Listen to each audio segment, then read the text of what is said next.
আল্লাহ রাব্বুল আলামিন পরীক্ষার জন্য আমাদেরকে এই ময়দানে ছেড়ে দিয়েছেন।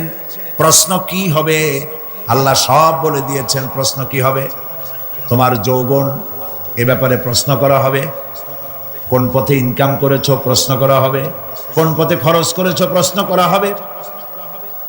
দ্বীনের ইলম যতটুকু হাসিল করেছিলে তার কতটুকু নিজে পালন করেছো, আর দ্বীনের দাওয়াত কতটুকু মানুষের কাছে পৌঁছায়ছো, প্রত্যেকটি ব্যাপারে কিয়ামতে আল্লাহর কাছে জবাব দিতে হবে। এই জন্য কবি বলছেন, আমল সে জিন্দেগি বনতি হ্যায় ये जन्नत भी व जहन्नम भी ये खाकी अपनी फितरत है ना नारी ना नूरी। মানুষের জীবন আমল দিয়ে গঠন হয়, আমল দিয়ে জীবন গড়ে, নইলে এই মাটির তৈরি দেহ জান্নাত আর জাহান্নামের কিছু দিয়ে তৈরি হয় না। আপনি ইচ্ছে করলে দেহটারে জাহান্নামের জন্য উপযোগী করতে পারেন, ইচ্ছে করলে এই দেহটাকে জান্নাতের জন্য উপযোগী করতে পারেন। এটি আপনার ইখতিয়ারে আল্লাহ দিয়েছে, আপনাকে বাধ্য করা হয় নাই যে সেজদা না দিলে ফেরেশতা এসে ঘাড়ের উপরে পিটাবে, সুদ ঘুষ জেনা করলে পরে ঠ্যাং পিটায় ভেঙে দেওয়া হবে না। আপনি বাধ্য নন, আপনি সম্মানিত জীব, আল্লাহ সম্মানিত প্রাণী আল্লাহ পাকের, সেই জন্য মানুষকে বাধ্য করা হয় নাই। অটোনোমাস বডি, অটোনমি দেওয়া হয়েছে, আপনাকে স্বাধিকার দেওয়া হয়েছে। চন্দ্র সূর্যের ব্যাপারে স্বাধিকার দেওয়া হয় নাই। রাত এখন 7:35, সূর্যের বাপেরও ক্ষমতা নাই বাংলাদেশে এখন উকি মারে, ঠিক কিনা? সে এখন আমেরিকায় রোদ দিচ্ছে, তাপ দিচ্ছে আমেরিকায়। ওকে নির্ধারণ করা হয়েছে যেভাবে, সেইভাবেই করতে হবে। পানি বলেন, পাহাড় বলেন, পাখি বলেন, চন্দ্র বলেন, গ্রহ বলেন, নক্ষত্র বলেন, সব জিনিস বাই হুক অ্যান্ড ক্রুক আল্লাহর হুকুম মানতে বাধ্য। দেওয়া জীবন ব্যবস্থা ছেড়ে দিয়ে তোমরা কি অন্য কোনো মতবাদ তালাশ করো? ওয়ালাহু আসলামা মান ফিস সামাওয়াতি ওয়াল আরদ, অথচ আকাশে যা আছে জমিনে যা আছে সব আনুগত্যের মস্তক আমার সামনে অবনত করে দিয়েছে। সুবহানাল্লাহ। মানুষকে আল্লাহ পাক ইখতিয়ার দিয়েছেন, ইচ্ছে করলে মাহফিলেও আসতে পারেন, ইচ্ছে করলে সিনেমাও ঢুকতে পারবেন, অসুবিধা নেই।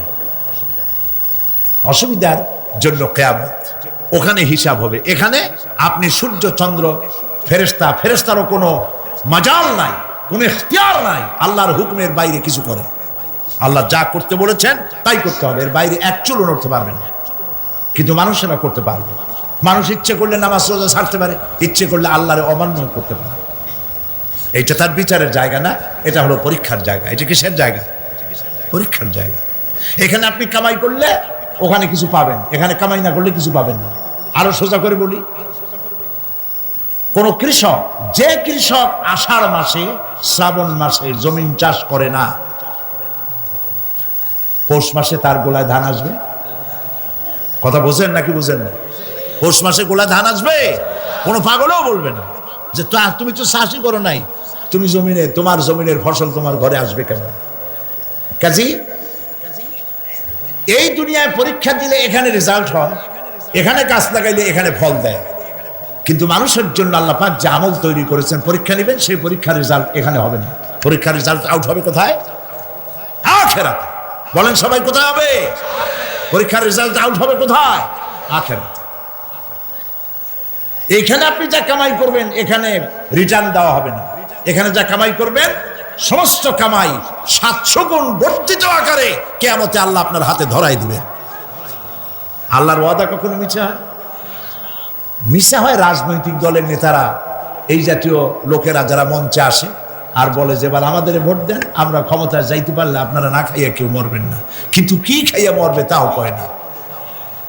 সেদিন শুনলাম এই যে নির্বাচন এখন একটা চলতেছে, স্লোগান বাপ দাঁড়াইছে, ছেলে তো বলে রহিম ভাই আমার ভাই, তোমার ভাই, বাপের নাম রহিম। তারপরে শুনলাম বলতেছে বেগুন ভাইয়ের চরিত্র, আজকাল নাম রাখে তো আদর করে, বেগুন পটল, বেগুন ভাইয়ের চরিত্র ফুলের মতো পবিত্র। আমি আর একজনের পাশে থেকে কইল যে নামাজ পড়ে না, একক তো এমনই ফুলের মতো চরিত্র। তো দুনিয়ার ময়দানে আপনি যা কামাই করবেন এখানে রেজাল্ট আউট হবে, এখানে আপনি পাবেন ফল, এখানে পাবেন। যা করবেন এখানে গাছ লাগাবেন, ফল লাগাবেন, এখানে পাবেন। আর আল্লাহর জন্য যেটা করবেন সেটার ফল, সেটার রেজাল্ট কিয়ামতে বাইর হবে। সুবহানাল্লাহ।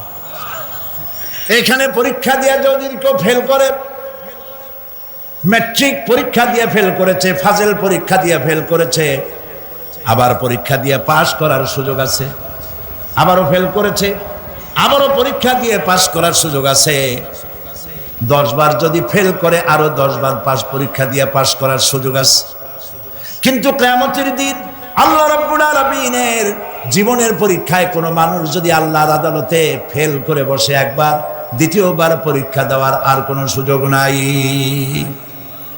এই পৃথিবীতে যদি কেউ নিম্ন আদালতে মামলায় হেরে যায়, জজ কোর্টে করবে, যদি হেরে যায় হাইকোর্টে করবে, হেরে গেলে আপিল করবে সুপ্রিম কোর্টে, সুপ্রিম কোর্টেও যদি হেরে যায় তাহলে প্রেসিডেন্টের কাছে আপিল করবে, সুযোগ আছে কয়েকবার। কিন্তু কিয়ামতের দিন জীবনের আদালতে কোনো মানুষ যদি একবার ফেল করে বসে, জীবনের মামলায় যদি একবার হেরে যায়, দ্বিতীয়বার আপিল করার আর কোনো জায়গা নাই। সেই আখিরাতে রেজাল্ট আউট হবে। আমরা সব মরে যাব, আমরা সব কি হব? সব মরে যাব। আল্লাহ পাক আমাদেরকে উঠাবেন আবার। মানুষকে কবরে রাখার সময় আমরা কি বলি? মিনহা খালাকনাকুম, জানেন না?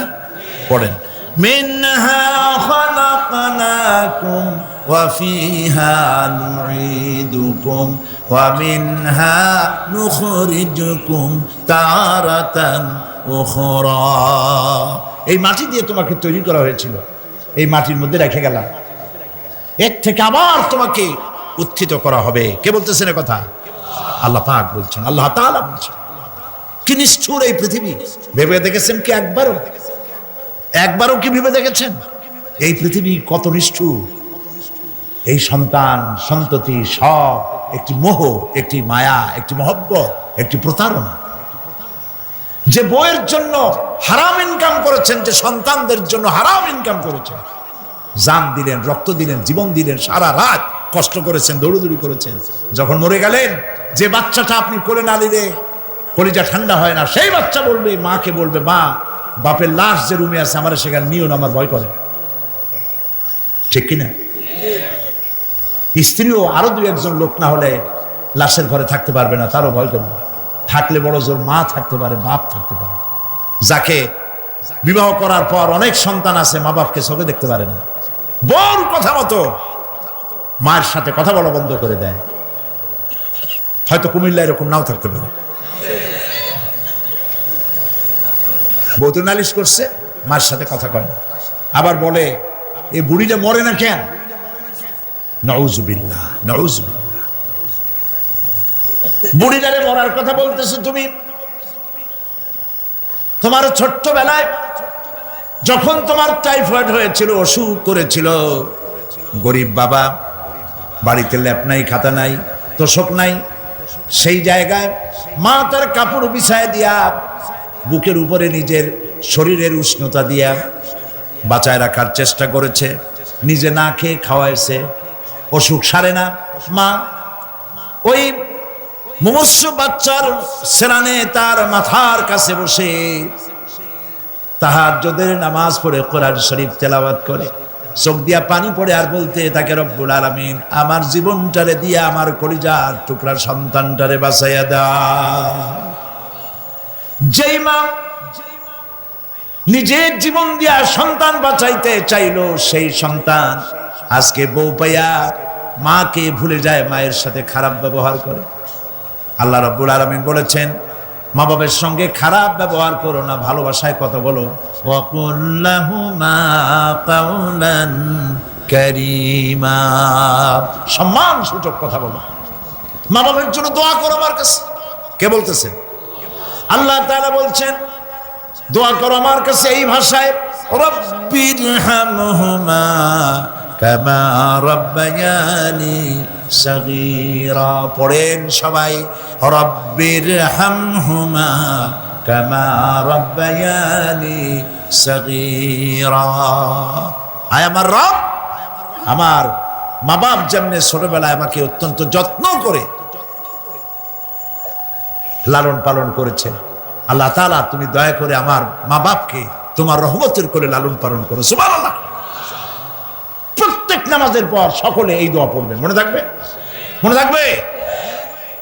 প্রিয় ভাই সব, সেই কিয়ামতের মাঠে আমাদেরকে উঠতে হবে, আল্লাহর দরবারে উঠতে হবে। সেই সময় আমাদেরকে কেউ উপকার করবে না। ইয়াওমা লা ইয়ানফাউ মালুন ওয়ালা বানুন, সম্পদ আর সন্তান সন্ততি কোনো কাজে লাগবে না। মা তার সন্তানকে চিনবে না, সন্তান তার মাকে চিনবে না, বাপ তার সন্তানকে চিনবে না, কেউ কাউকে পরিচয় দিবে না। কি মারাত্মক অবস্থা! মানুষ চরম অসহায় হয়ে যাবে। চতুর্দিকে ফেরেশতার আনাগোনা, সূর্য মাত্র 1 হাত উপরে, প্রচন্ড তাপ নিয়ে সূর্য অবস্থান নেবে। মাথার চান্দি ফেটে গিয়ে গুনাহগারের মাথার মগজ গলে গলে পড়তে থাকবে। পিপাসার যন্ত্রণায় জিহ্বাটা ঝুলে কুকুরের মতো করে নাভিস্থল পর্যন্ত ঝুলে পড়বে। কেউ উপকার করবে না, কেউ জিগাবেও না। অনেক লোক আছে পীরের কাছে মুরিদ হয় আর মনে করে পীর সাহেব তারে কিয়ামতে সুপারিশ করবে। অসম্ভব। আয়াতুল কুরসির মধ্যে আমরা পড়ি, মান যাল্লাযী ইয়াশফাউ ইনদাহু ইল্লা বিইজনিহি। কে আছে এমন, কার হিম্মত আছে আল্লাহ পাকের বিনা অনুমতিতে কথা বলে? সুবহানাল্লাহ বলে। কোথার পীর, কোথার খাজা বাবা হারায় যাবে। ইব্রাহিম আলাইহিস সালামের মতো পয়গম্বর কি মনে করে? আল্লাহর খলিল। ইব্রাহিম আলাইহিস সালাম আল্লাহর কি? আল্লাহর খলিল। আল্লাহর খলিল কিয়ামতের দিন বলবেন, আল্লাহ পাক, আয় আল্লাহ তাআলা, আমার বাপের কাছে আমার একটা ওয়াদা ছিল, আমি সুপারিশ করব তার জন্য, তুমি দয়া করে আমার বাপকে জাহান্নাম থেকে ক্ষমা করো, আমি তার জন্য সুপারিশ করতেছি। আল্লাহ তাআলা বলবেন, ইব্রাহিম, তোমার সুপারিশ মঞ্জুর হলো না। কথা বুঝতেছেন না? বুঝতেছেন না? ইব্রাহিম আলাইহিস সালাম যদি বাপের জন্য সুপারিশ করতে না পারে, ইব্রাহিম আলাইহিস সালাম তিনি যদি তার বাপের জন্য সুপারিশ করিয়া যদি ব্যর্থ হন, আপনার পিসাব কোন কামে লাগবে চিন্তা করেন। নবী করিম সাল্লাল্লাহু আলাইহি ওয়াসাল্লামকে প্রশ্ন করা হয়েছে, হে রাসূল, আপনার আব্বা আম্মার অবস্থা কি হবে? কথা কি শোনেন নাকি? আপনার আব্বা আম্মার অবস্থা কি হবে? নবী করিম সাল্লাল্লাহু আলাইহি ওয়াসাল্লাম বলেছেন, আমি আমার আব্বা আম্মার কোন উপকারে আসব না। ইন্না লিল্লাহি ওয়া ইন্না ইলাইহি রাজিউন। তাহলে কোন সাহসে মনে করতেছেন কোন পীর কোন একটা বিদেশ থেকে, দেশের থেকে একটা নাজিল হলো আর ওইটার পিছনে পিছনে দৌড়াবেন, সে আপনারা নাজাত দেবে, তার পায়ে চুমা খাবেন? এই পায়ে হাত দিয়ে কদম বুঝি করা বাদ দেন। টাকা ইনকাম করার জন্য মানুষকে ভুল পথে পরিচালিত করছে অনেক পীর। আছেন এমন? খালি মানুষে টাকা দেয়, জামায় অনেক পকেট, খালি টাকা নেয় সমানে ঢুকাইতে থাকে চতুর্দিক দিয়ে। বাইরে বোঝার উপায় নাই, কিন্তু অনেক পীর আছে এমন, ঢাকা শহরে বড় বড় মার্কেটের মালিক, আমি জানি, বড় বড় মার্কেটের মালিক, বিরাট ব্যবসায়ী, জামা পরিষ্কার করে না 2 মাসেও।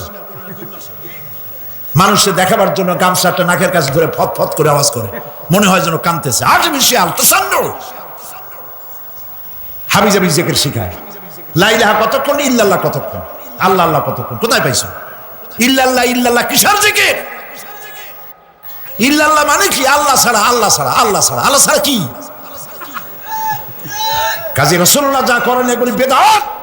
এইসব পীরের পাশে যাবেন না, মনে থাকবে।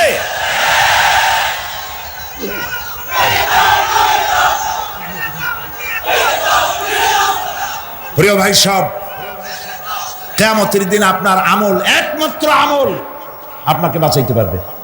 এই কোরআন শরীফে আল্লাহ পাক বলেছেন, ইয়া আইয়ুহাল্লাযীনা আমানু আবতাগু ইলাইহিল ওয়াসিলা, হে বিশ্বাসীরা ওসিলা ধরো। ধুরন্ধর এক শ্রেণীর লোকেরা এর অর্থ করেছে পীর ধরো। দুনিয়ার কোন তাফসীর, যত মুফাসসির পৃথিবীতে জন্মগ্রহণ করেছেন, কোন মুফাসসির এটা বলেন নাই আবতাগু ইলাইহিল ওসিলার মানে হলো পীর ধরো। বরং সমস্ত তাফসীর মুহাক্কিকিন বলেছেন অবতাগু ইলাইহিল ওসিলা আই আমলে সালেহ, নেক আমলের ওসিলা ধরো। সুবহানাল্লাহ, নেক আমলের ওসিলা ধরো। প্রিয় ভাই সব ধান্দাবাজি ছাড়তে হবে। কিয়ামতের দিন মানুষ একেবারে অসহায় হয়ে যাবে, কেউ সাহায্য করবে না। সেই দিন প্রশ্নপত্র সামনে আসবে, আমলনামাগুলি বেঈমানের পিছন দিক থেকে বাম হাতে আসবে, আর ইমানদারের সামনে থেকে ডান হাতে আসবে। আমলনামা হাতে পাওয়ার সঙ্গে সঙ্গে বেঈমান বুঝে ফেলবে তার জায়গা কোথায়। কলিজা তখন গলার কাছে চলে আসবে। সত্য ছিল একসাথে। মনে করেন এই মাহফিলের মধ্যে, মনে করেন এইখানে সন্ত্রাসী আছে, খুনি আছে, ওয়ান্টেড, মোস্ট ওয়ান্টেড আসামি এর মধ্যে আছে, ধরা যাচ্ছে না। অনেক মানুষের মধ্যে হঠাৎ করে অর্ডার হলো যে ভিতরে এসবিআই ঢুকিয়ে দেওয়া হয়েছে, গোয়েন্দা বিভাগের লোক ঢুকিয়ে দেওয়া আছে, সন্ত্রাসী মোস্ট ওয়ান্টেড যারা আছে বেরিয়ে পড়ো, এক পাশে চলে আসো। তখন অবস্থাটা কি হবে তাদের? মজা লাগবে? পায়ের রক্ত মাথায় উঠে যাবে, চোখ দিয়ে রক্ত পড়া শুরু করবে। সমস্ত মানুষ একসাথে ছিল হাসরের ময়দানে, হঠাৎ করে অর্ডার হয়ে যাবে অন্তাজুল ইয়াউমা আইয়ুহাল মুজরিমুন, হে অপরাধীর দলেরা আলাদা হয়ে যাও। ইন্না লিল্লাহ, আলাদা হয়ে যাও। সমস্ত মানুষ সেখানে খালি পায়ে উঠবে, কারো পায়ে জুতা নাই, স্যান্ডেল নেই, পরনে কোনো কাপড় নাই, গায়ে কোনো কাপড় নাই, মাথায় কোনো আবরণ নাই। হযরত আয়েশা সিদ্দিকা রাদিয়াল্লাহু তাআলা আনহা, তিনি নবী করিম সাল্লাল্লাহু আলাইহি ওয়াসাল্লামের কাছে কিয়ামতের এই বর্ণনা শুনে কাঁদতেছিলেন আর বলতেছিলেন, হে আল্লাহর রাসূল, কিয়ামতে সকলকে ভাবে উঠতে হবে, এমনকি আমাকেও? হুজুর বললেন, প্রত্যেকটি মানুষকেই উলঙ্গিনী হয়ে উঠতে হবে। তিনি প্রশ্ন করলেন, তখন কি শরম হবে না? নবী করিম সাল্লাল্লাহু আলাইহি ওয়াসাল্লাম বলছেন, জাহান্নামের ভয়তে কেউ কারো দিকে তাকাবার সুযোগ পাবে না। সব উপরের দিকে তাকায় থাকবে আর বলবে, আল্লাহ আমারে বাঁচাও, আল্লাহ আমারে রক্ষা করো। সমস্ত নবীরা, সমস্ত নবী আদম আলাইহিস সালাম থেকে শুরু করে ঈসা আলাইহিস সালাম পর্যন্ত সব নবী বলবেন, নাফসি নাফসি, আল্লাহ আমারে বাঁচাও, আমাকে রক্ষা করো। কোথায় যাবে আপনার পীর সাহেব? একমাত্র ব্যক্তি বিশ্বনবী মুহাম্মদুর রাসূলুল্লাহ সাল্লাল্লাহু। মানুষেরা হয়রান হয়ে যাবে, আদম আলাইহিস সালামের কাছে যাবে, আবাল বাশার, আপনি প্রথম মানুষ, আমরা বিপদে শেষ হয়ে গেছি, 50,000 বছর দাঁড়ায় আছি। কয় বছর দাঁড়ায় থাকতে হবে? কোথায় আছে? এই কোরআন শরীফে 50,000 সানা মিম্মা তাউদ্দুন। এই পৃথিবীতে গণনা করলে 12 মাসে 1 বছর, 12 বছরে 1 যুগ, এরকম করে করে 50,000 বছর পৃথিবীতে গুনলে যত বড় লম্বা হয়, বিচারের দিনটা এত বড় লম্বা হবে। সবাই বলবে, আদম আলাইহিস সালাম আমাদের জন্য একটু আল্লাহকে সুপারিশ করুন যেন তিনি আমাদের বিচারটা তাড়াতাড়ি করে দেন। তিনি বলবেন, আমার পক্ষে সম্ভব না, আল্লাহর সামনে দাঁড়িয়ে কথা বলার আমার কোনো সাহস নাই, আমি পারবো না। নূহ আলাইহিস সালামের কাছে যাও, নূহ আলাইহিস সালাম বলবেন, আমি পারবো না। মুসা আলাইহিস সালামের কাছে যাও, তিনি বলবেন, আমি পারবো না। ইব্রাহিম আলাইহিস সালামের কাছে যাও, একজন আরেকজনের কাছে পাঠাবো। সর্বশেষ ঈসা আলাইহিস সালামের কাছে লোকেরা আসবে, হাসরবাসী। ঈসা আলাইহিস সালাম বলবেন, আমি তো পারবোই না, কারণ পৃথিবীর শত শত কোটি নাসারারা আমাকে আল্লাহর ছেলে বলেছে, অথচ আমি তাদের তা বলতে বলি নাই। আমি নিজের ব্যাপারেই আজকে শঙ্কিত, আমারে তারা আল্লাহর ছেলে বলছে। আল্লাহ আজকে আমার সাথে কি ব্যবহার করবেন আমি তো জানি না, আমি নিজেই বিপদে আছি। তবে আমি তোমাদের ব্যাপারে একটা পরামর্শ দিতে পারবো। একজন ব্যক্তি আছে যার কাছে গেলে তিনি কথা বলতে পারবেন, তিনি বিশ্বনবী রাহমাতুল লিল আলামিন জনাব মুহাম্মদ রাসূলুল্লাহ সাল্লাল্লাহু আলাইহি ওয়াসাল্লাম। তার কাছে চলে যান, হাসরবাসীরা তার কাছে চলে যাবে। নবীজি সকলের কথা শুনে সিজদায় পড়ে কাঁদতে থাকবেন। তিনি বলবেন, হাসরবাসীদের কাজ সুস্থ করবেন, এই কাজ আমার কাজ, আমি বলবো আল্লাহ পাককে। তিনি সেজদায় পড়ে কাঁদবেন, রব্বুল আলামিন প্রশ্ন করবেন, হে আমার রাসূল, আপনার তো আজকে কান্দার দিন না, আপনি কাঁদেন কেন? আমি আপনাকে মাকামে মাহমুদ দিয়েছি, কাউসারের মালিক বানাই দিয়েছি। আপনি জান্নাতে প্রবেশ করার আগে কেউ ভেস্টে যাইতে পারবে না, এই সম্মান দিয়েছি, কাঁদেন কেন? নবীজি বলেন, রব্বুল আলামিন, যা তুমি আমার জন্য বরাদ্দ রেখেছো সব আমি পেয়েছি বা পাবো, আমি কান্দি আমার উম্মতের কি হবে? আল্লাহ রাব্বুল আলামিন তাকে পারমিশন দিবেন, আপনার নেককার জান্নাতি উম্মতগুলি আপনি বেছে নিন। নবী করিম সাল্লাল্লাহু আলাইহি ওয়াসাল্লাম পারমিশন পাবেন। আল্লাহর পারমিশন ব্যতি রেখে আল্লাহর দরবারে কথা উচ্চারণ করার ক্ষমতা কারো হবে না। সুবহানাল্লাহ। এই কথা ভাববার কোনো কারণ নাই। অমুক পীর সাহেবের অনেক মুরিদ আছে, সব মুরিদ টুরিদ নিয়ে নারে তকবীর জিন্দাবাদ, পীর সাহেব জিন্দাবাদ, এই সমস্ত বাদ বুদ কামে লাগবে না। ওয়া কুল্লুহুম ইয়াতিহি ইয়াউমাল কিয়ামাতি ফারদা। কিয়ামতের দিন প্রত্যেককে একজন একজন করে আসতে হবে আল্লাহর দরবারে। আল্লাহ বলেছেন একজন একজন একজন, মিছিল করার উপায় নেই। আল্লাহ রাব্বুল আলামিনের দরবারে হাজির হয়ে যাবে সেই কঠিন হাসরের ময়দানে বাঁচার জন্য। নবীজি দোয়া শিখায় দিয়েছেন, দোয়া করো, আল্লাহুম্মা হাসিবনি হিসাবান ইয়াসীরা। পড়েন আমার সাথে, আল্লাহুম্মা হাসিবনি হিসাবান ইয়াসীরা, আল্লাহুম্মা হাসিবনি হিসাবান ইয়াসীরা। আল্লাহ তুমি আমার সহজ হিসাব নাও। নবী করিম সাল্লাল্লাহু আলাইহি ওয়াসাল্লাম নিজেই দোয়া করেছেন। চিন্তা করেন, আল্লাহ পাক নিজে, আল্লাহ তাআলা তিনি নিজে প্রশ্ন করবেন এবং পাপগুলি দেখাই দেবেন, এই সব পাপ করছো। মানুষ, আল্লাহর বান্দা ভয় চোটে কলিজা গলা দিয়ে বেরিয়ে যেতে থাকবে, বেরিয়ে যেতে চাইবে, তার বাষ্পরুদ্ধ হয়ে আসবে, বলতে থাকবে, আল্লাহ আমি করে ফেলেছি, আমি মাপ চাই, তোমার কাছে ক্ষমা ভিক্ষা চাই। আল্লাহ রাব্বুল আলামিন বান্দার কাকুতি বিরতির দিকে লক্ষ্য করে বলবেন, বান্দারে আমি তোকে ক্ষমা করে দিলাম। এটাই হলো হিসাব ইয়াসির, সহজ হিসাব। এই সহজ হিসাব কার কিসমতে আছে, কার কিসমতে নাই, আমরা কেউ জানি না। এই দুনিয়াটাকে আল্লাহ পাক বানাইছিলেন পরীক্ষা নেওয়ার জন্য। কি জন্যে? পরীক্ষা নেওয়ার জন্য। পরীক্ষায় যার যে বয়স এখন আছে, এখানে আমার যা বয়স, আপনার যা বয়স, এই বয়সে যা যা করছি এখন হিসাব করেন। ছোটবেলায় কই মাছের কাঁটা গলার মধ্যে ঢুকছিল, তখন ক্লাস 2-তে পড়ি। এরকমের একটা ঘটনা মনে আছে কিনা?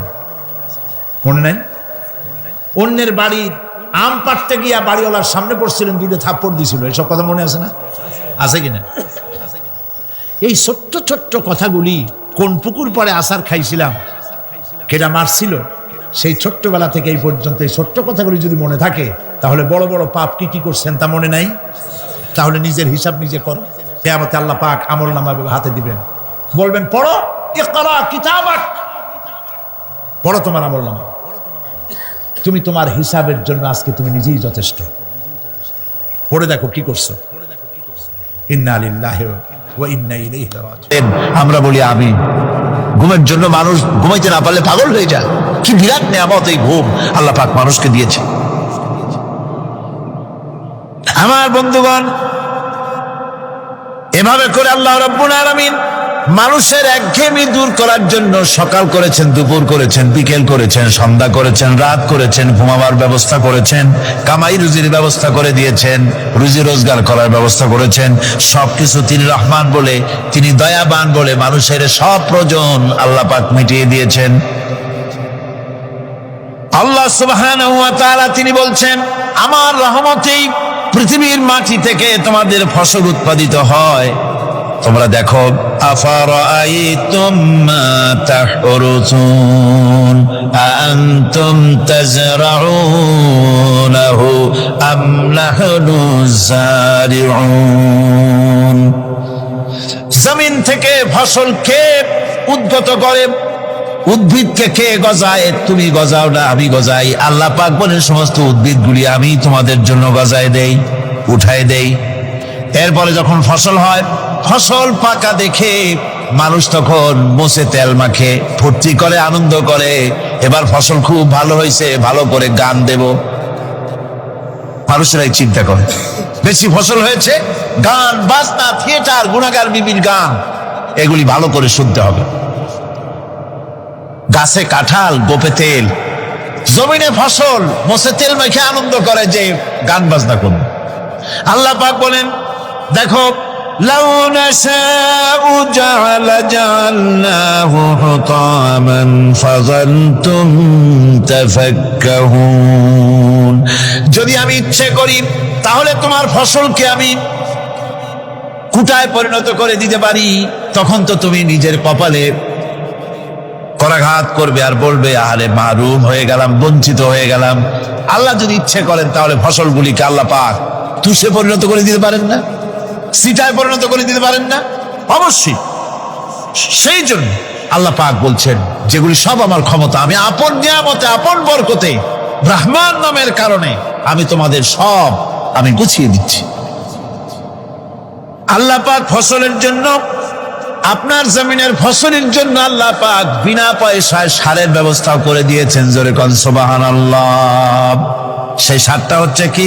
ওয়ামিন আয়াতিহি আইয়ুরিকুমুল বারকা খাউফান ওয়া তামাআম ওয়া ইউনাজ্জিলু মিনাস সামাই মা। আল্লাহ পাক বলেন, আমি আমার নিদর্শনাবলীর ভিতরে এটা হচ্ছে নিদর্শন, যে আকাশে বিদ্যুৎ চমকায়, মেঘের গর্জন আর বিদ্যুতের চমক, এ সবগুলি আমার নিদর্শন। বৃষ্টির পানির সাথে এগুলি এসে জমিনের ফসলকে বৃদ্ধি করে দেয়। জোরে বলেন সুবহানাল্লাহ। কৃষিবিদরা বলেছেন, যে বছর আকাশে যত বেশি বিদ্যুৎ চমকায়, সে বছর জমিনের ফসল তত বেশি বৃদ্ধি পায়। বিনা পয়সায় এ ধরনের আল্লাহ পাক ব্যবস্থা করে দিচ্ছেন। এরকম দরিয়ার মাছ, গোশত, তরি, তরকারি, ফল, মৌসুম উপযোগী যা কিছু প্রয়োজন, এ সব কে দিচ্ছেন? বলেন না, কে দিচ্ছেন? ওয়ামা মিন দাব্বাতিন ফিল আরদি ইল্লা আলাল্লাহি রিজকুহা। এই পৃথিবীর মুখে এমন কোন বিচরণশীল জীব নাই যে জীবের রিজকের দায়িত্ব আল্লাহ পাক নিজ হাতে গ্রহণ করেন নাই।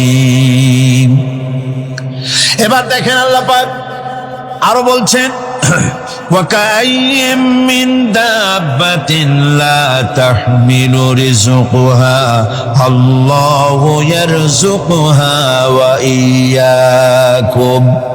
বহুত প্রাণী এমন আছে যে প্রাণীরা রিজেককে সঞ্চয় করে না। আমাদের রিস্ক তো সঞ্চয় করা আছে, আমাদের ব্যাংকে টাকা আছে, গোলায় ধান আছে, চাউল আছে, আছে কিনা? কম থাকুক বেশি থাকুক, আছে তো। কিন্তু পৃথিবীতে এমন বহু প্রাণী আছে যাদের কোনো সঞ্চয় নাই। এই ধরনের অসংখ্য প্রাণীকে আল্লাহ রাব্বুল আলামিন বলেন, এই ধরনের অসংখ্য প্রাণীকে আমি আল্লাহ রাব্বুল আলামিন তাদের খেতে দেই। সকালবেলায় খালি পেট নিয়ে সমস্ত প্রাণীগুলি ঘর থেকে বেরিয়ে যায়, পানি থেকে, গর্ত থেকে, জঙ্গল থেকে সব বেরিয়ে গেল ক্ষুধার্ত পেটে। আবার বিকাল বেলা পর্যন্ত সারাদিন তাদের আহার জোগাড় করে তাদের পেট ভরাইয়া সবগুলিকে আপন আপন গৃহের মধ্যে আমি আল্লাহ ফিরায় দেই।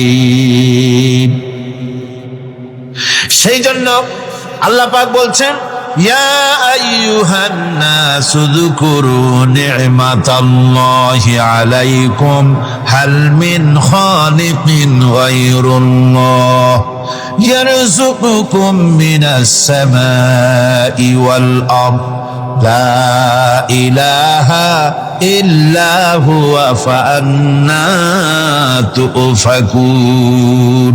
হে মানব সকল, স্মরণ করো আল্লাহ পাকের সেই নিয়ামতের কথা, যে নিয়ামত ওই আল্লাহ ছাড়া কে আছে তোমাকে আকাশ থেকে রিস্কের ব্যবস্থা করেন, যিনি তোমাকে খাওয়ার দাওয়ার ব্যবস্থা করেন, তিনি ছাড়া কেউ নাই এই পৃথিবীর বুকে, আকাশ এবং জমিনে।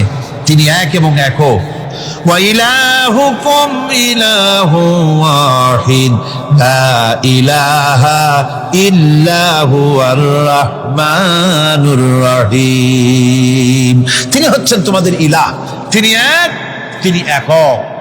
সুতরাং তিনি হচ্ছেন পরম দাতা এবং বিশেষ নিয়ামত যিনি দেন, পরম দাতা এবং দয়ালু। কোরআনে কারিমে যখনই আমরা বলেছি আলহামদুলিল্লাহি রাব্বিল আলামিন, আল্লাহ পাক খুশি হয়েছে।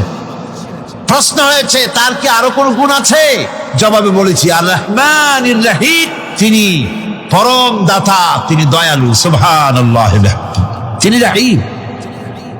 পরকালে কিয়ামতের ভয়াবহ দিনে বান্দার জন্য তিনি রহিম হবেন। দুনিয়ায় পারিত উন্মুক্ত হস্তে সকলকে দিচ্ছেন, আর কিয়ামতের দিন আল্লাহ পাক রহিম হবেন তার বান্দাদের জন্য। কোরআন বলছে তিনি হচ্ছেন রহমত, মানুষের জন্য তিনি রহমত দেন। তার দয়া অফুরন্ত, এত দয়া যে তিনি যদি প্রত্যেক কথায় কথায় আমাদেরকে শাস্তি দিতেন তাহলে আমাদের বাঁচার কোনো পথ ছিল না, ঠিক কিনা গো? কোরআনে কারীমে আল্লাহ পাক বলেছেন ওয়া আসাবাকুম মিন মুসিবাতিন ফাবিমা কাসাবাত আইদিকুম ওয়া ইয়াফু আন কাসীর। তোমাদের উপরে যত বিপদ আসে, সমস্ত বিপদগুলি তোমাদের হাতের কামাই করা, নিজেদের রোজগার করা, তোমাদের নিজের হাতের কামাই করা।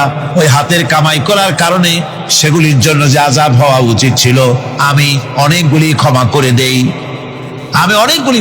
দেই, সব তোমাদের হাতের কামাইয়ের জন্যই বিপদ হয়, আর অনেকগুলি তো আমি ক্ষমা করে দেই। কথায় কথায় যদি প্রত্যেকটা ব্যাপারেই শাস্তি দিতাম তাহলে পৃথিবীতে শ্বাস ফেলার সময় তোমরা পেতে না।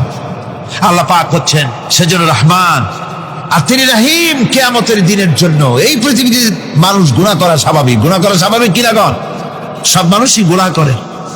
এই গুনাহগার যত বড় গুনাহগার হোক না কেন, গুনাহগার যখন তওবা করে, তওবার অনুভূতি যখন আসে এবং সে যখন অনুশোচনা করে, তখন তার অপরিসীম দয়া সেই অনুশোচনাকে কবুল করে নেয়। অনুশোচনার এক বিন্দু অশ্রু গুনাহগারের অনাচারের সমস্ত দাগ মুছায় দেয়, মনে হয় যেন তার আমলনামায় কোনো দাগই ছিল না। সুবহানাল্লাহ। এই জন্য বলা হয়েছে তাইবু মিনাজ যামবি কামান লা যামবা লাহু। গুনাহ থেকে যে তওবা করে মনে হবে তার সে কোনো গুনাহই করেই নাই,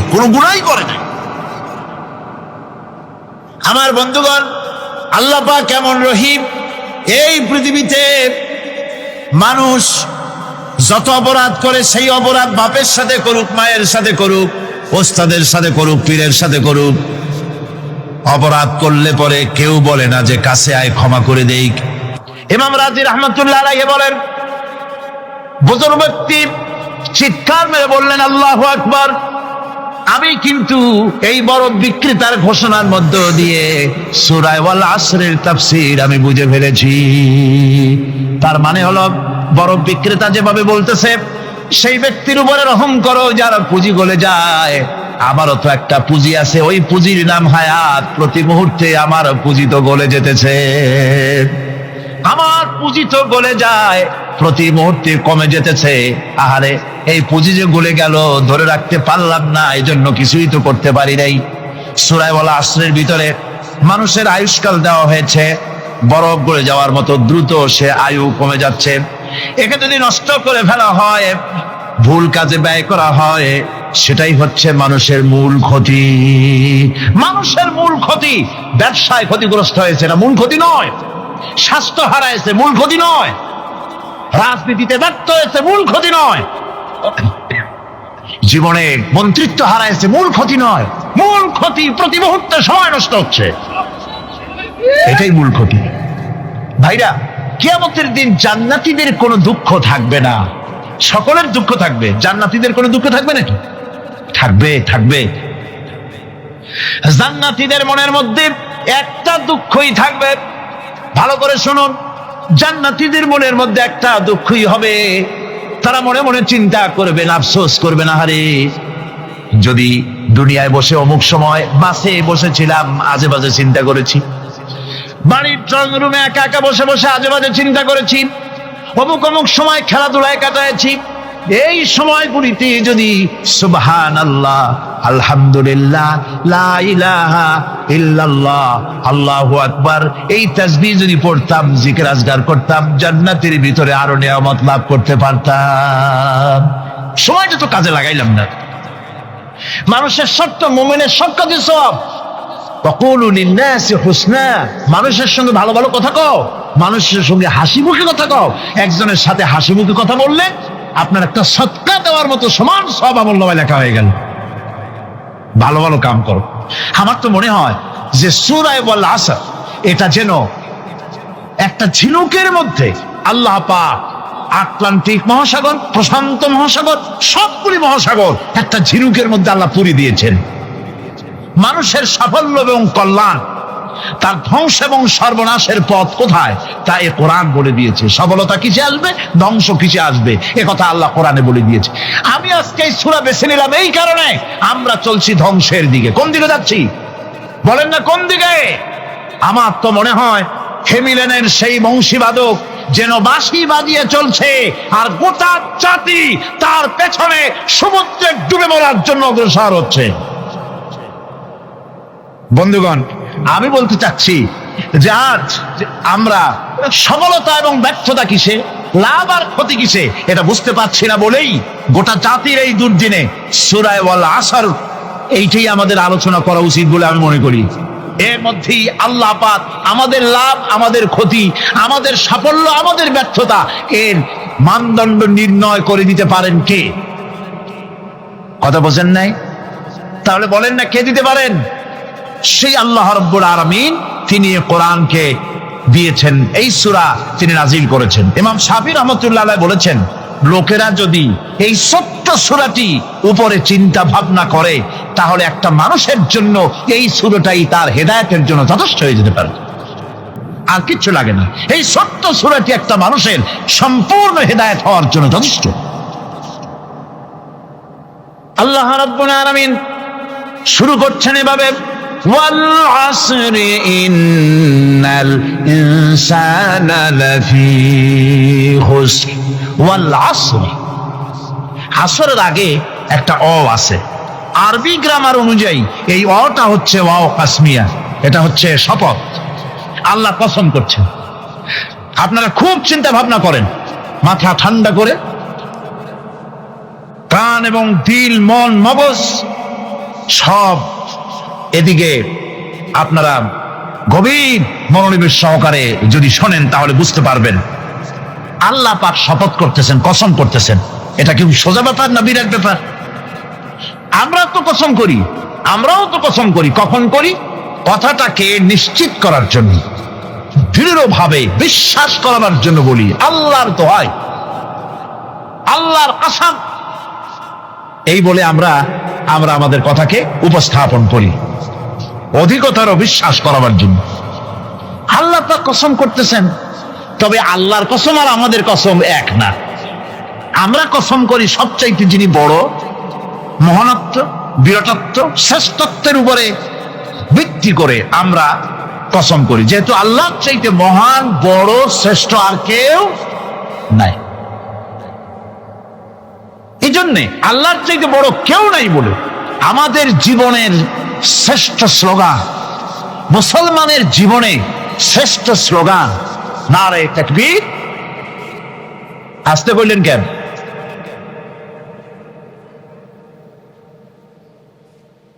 আল্লাহ হচ্ছেন বড়, তার থেকে বড় কেউ নাই। আমি চিন্তা করি মাঝে মধ্যে, কিছু মনে নেবেন না, আমি মাঝে মধ্যে চিন্তা করি যে সমস্ত রাজনৈতিক দলের লোকেরা মুসলমান, রাজনৈতিক মতপার্থক্য থাকতেই পারে, যে কোনো দল করতেই পারে, কিন্তু এমন রাজনৈতিক দল আমি কেন করব মুসলমান হয়ে যেই রাজনৈতিক দলের মিছিলে আর মিটিং এ আল্লাহু আকবার স্লোগান দেওয়া যাবে না? কারণ হচ্ছে আমি যখন দুনিয়া এসেছিলাম, আপনি যখন দুনিয়া এসেছিলেন, আপনার আমার কানে কি শোনানো হয়েছে কন্ত? আজান শোনানো হয়েছে। দুনিয়ায় এসে আমি প্রথম কি শুনেছি? আল্লাহু আকবার, এটাই শুনেছি। আজানের প্রথম শব্দ কি? নামাজের প্রথম শব্দ কি? ইকামতের প্রথম শব্দ কি? জানাজা, জীবনের শেষ নামাজ, এটার প্রথম শব্দ কি? এটা শেষ শব্দ কি? তাহলে এর সিগনিফিকেন্সটা কি? এর অর্থটা হচ্ছে আমার জন্ম থেকে মৃত্যু পর্যন্ত জীবনের সকল ক্ষেত্রে আমাকে বলতে হবে, স্বীকার করতে হবে, মানতে হবে, নিতান্ত গোলামের মতো মানতে হবে আল্লাহু আকবার। আল্লাহর চাইতে শ্রেষ্ঠ কেউ। আমরা কসম করি যেহেতু আল্লাহ বড়, তার বিরাটত্বের উপরে নির্ভর করে আমরা কসম করি, কিন্তু আল্লাহর চাইতে বড় তো কেউ নাই। উনি কসম যখন করবেন, উনি করবেন কিসের কসম? আমাদের কসম আর আল্লাহর কসম এক নয়। রব্বুল আলামিন যখন কসম করেন, তিনি তার কাছে বড়, তার চাইতে বড় কেউ নাই, শ্রেষ্ঠ কেউ নাই, মহান কেউ নাই। সেজন্য তিনি যে কসম করেন, যে কথা বলতে চান, ওই কথার সাথে, ওই বিষয়ের সাথে যার সম্পর্ক, যার সাযুজ্য আছে, সম্পৃক্ততা আছে, সিমিলারিটি আছে, তার কসম আল্লাহ পাক করেন।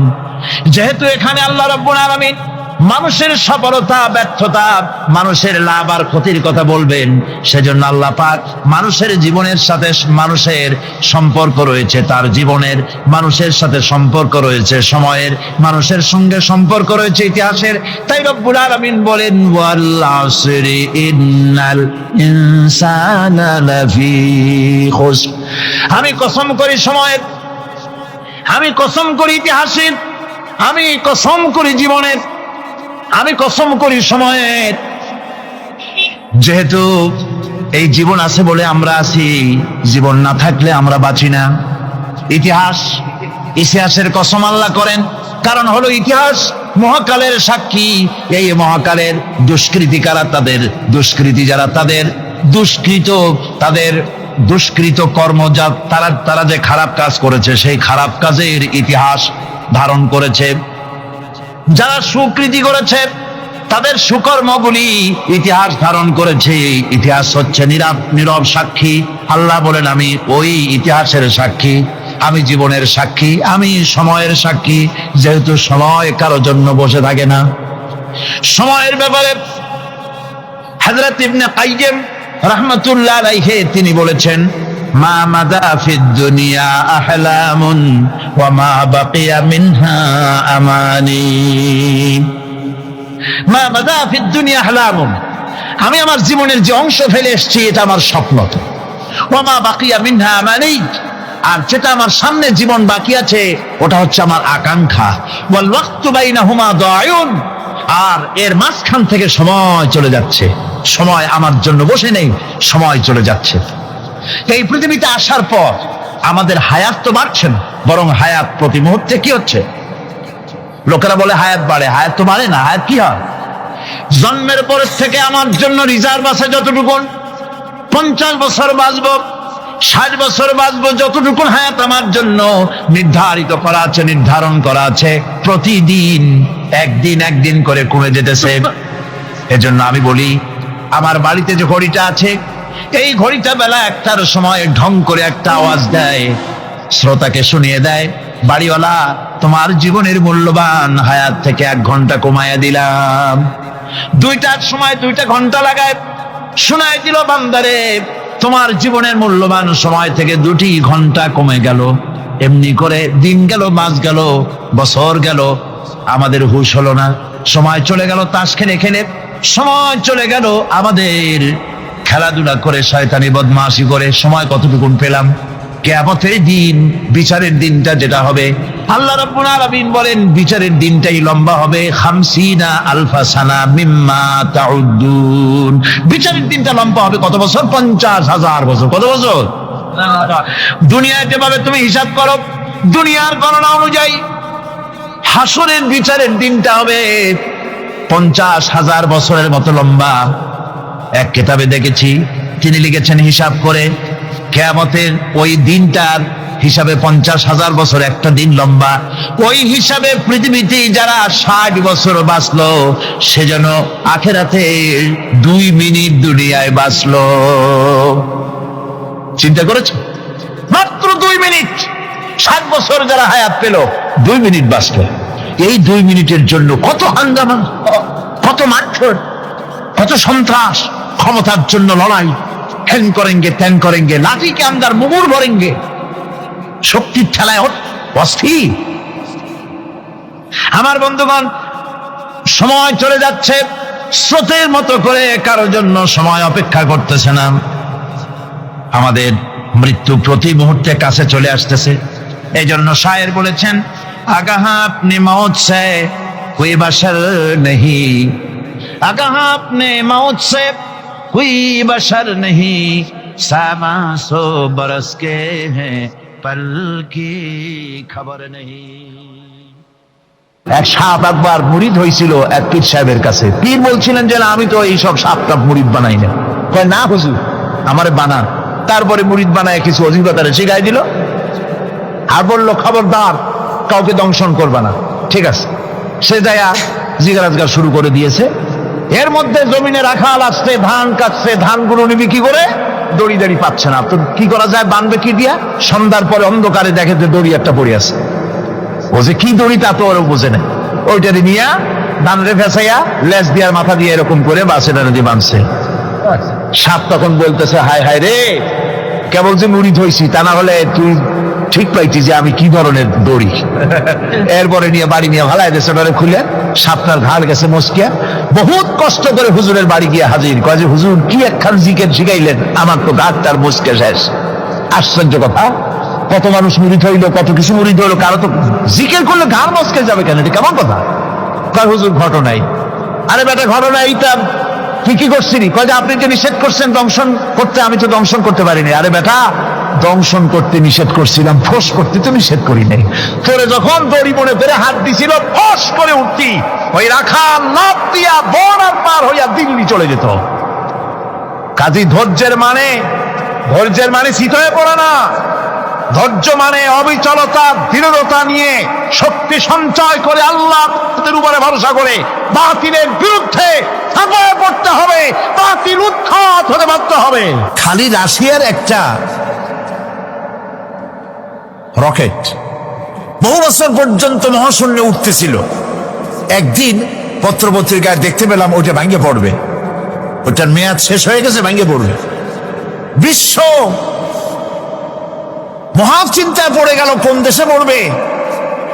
যদি কোনো দেশের উপরে পড়ে, সে দেশ শেষ হয়ে যাবে। বিল্ডিং, মানুষ, স্থাপনা সব চূর্ণ বিচূর্ণ হয়ে যাবে। ভয়তে অস্থির। রাশিয়ার বিজ্ঞানীরা চেষ্টা করলো সেটাকে সরাইয়া কোনো জমিনে যাতে না পড়ে মহাসমুদ্রে ভালাবার জন্য চেষ্টা করতে লাগলো। মনে আছে ঘটনা আপনাদের? পত্রপত্রিকা যারা পড়ে মনে থাকারই কথা। রাশিয়ার একটা রকেট, এটার কত বড় হবে, ওইটা ভেঙে চুরে পড়বে, সে ভয়তে দুনিয়া অস্থির।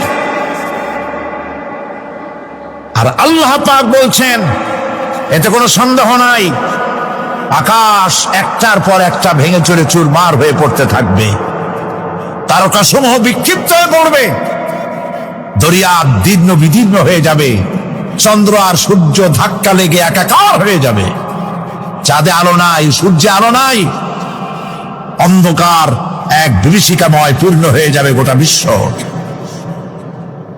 পাহাড়গুলো উঁচু করে মাটির উপরে আছাড় করা হবে, এক ধাক্কায় পাহাড়গুলো ভেঙে চুরে চুরমার হয়ে যাবে। সুবহানাল্লাহ। এই অবস্থা যখন, এই ভয়ঙ্কর পরিস্থিতি যারা লক্ষ্য করবে, আল্লাহ রাব্বুল আলামিন বলেন, মানুষেরা ভয় অস্থির হয়ে দৌড়াদৌড়ি আরম্ভ করবে। ইয়াকুলুল ইনসানু ইয়াউমাইদিন আইনাল মাফার।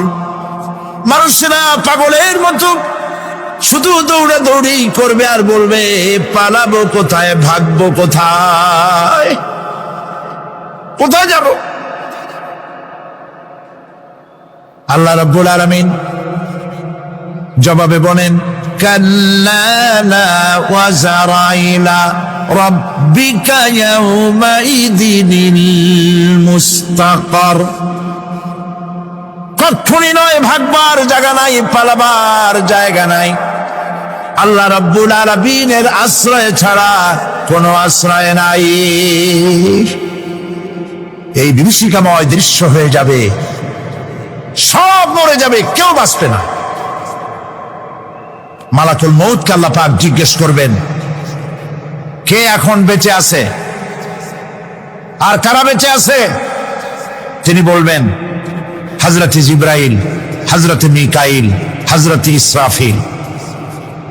আল্লাহ পাক নির্দেশ করবেন, এদের জান কবজ করো। ইসরাফিল, মিকাইল জান কবজ হবে। হযরত জিবরাইল আমিন শাদীদুল কুওয়া, প্রচন্ড ক্ষমতা আল্লাহ তাকে দান করেছেন, সুবহানাল্লাহ বলেন। দুনিয়ার সব নবীদের কাছে বাণী বহন করে নিয়ে আসছেন পূর্ণ অথেন্টিসিটির সাথে, সুবহানাল্লাহ। আল্লাহ পাক যাকে বলেছেন রূহুল আমিন, নবী করিম সাল্লাল্লাহু আলাইহি সাল্লামের মেরাজের রাত্রে যে কথা বলা হয়েছে, ওয়ালাকাদ রাহু বিল উফুকিল মুবিন, পশ্চিম দিক বলয় তিনি যা দেখতে পেয়েছিলেন, তাফসীর বলছে হযরতে জিবরাইলের পূর্ণ আকৃতিতে নবী করিম সাল্লাল্লাহু আলাইহি সাল্লাম তাকে দেখতে পেয়েছিলেন। হযরতে জিবরাইল যখন দুনিয়া আসেন, কোন কোন কিতাবে লেখা হয়েছে 600 ডানা আছে তার, 2 ঝাপটায় আকাশ থেকে জমিনে চলে আসেন, সুবহানাল্লাহ। হযরতে জিবরাইলকে আল্লাহ পাক বলবেন তাকে মওত দাও, হযরতে জিবরাইলও বিদায় হয়ে যাবে। আল্লাহ প্রশ্ন করবেন, এখন আর কে বাকি? মান বাকিয়া ইয়া মালাকাল মউত। মালাকুল মউত বলবেন, হে আল্লাহ তাআলা, এখন তোমার সামনে আমি দাঁড়িয়ে আছি, আর কেউ নেই। আল্লাহ পাক বলবেন, মুত ইয়া মালাকাল মউত। আল্লাহু আকবার,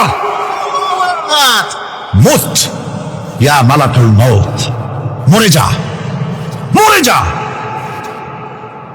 মালাকাল মউত মরে চলে যাবে।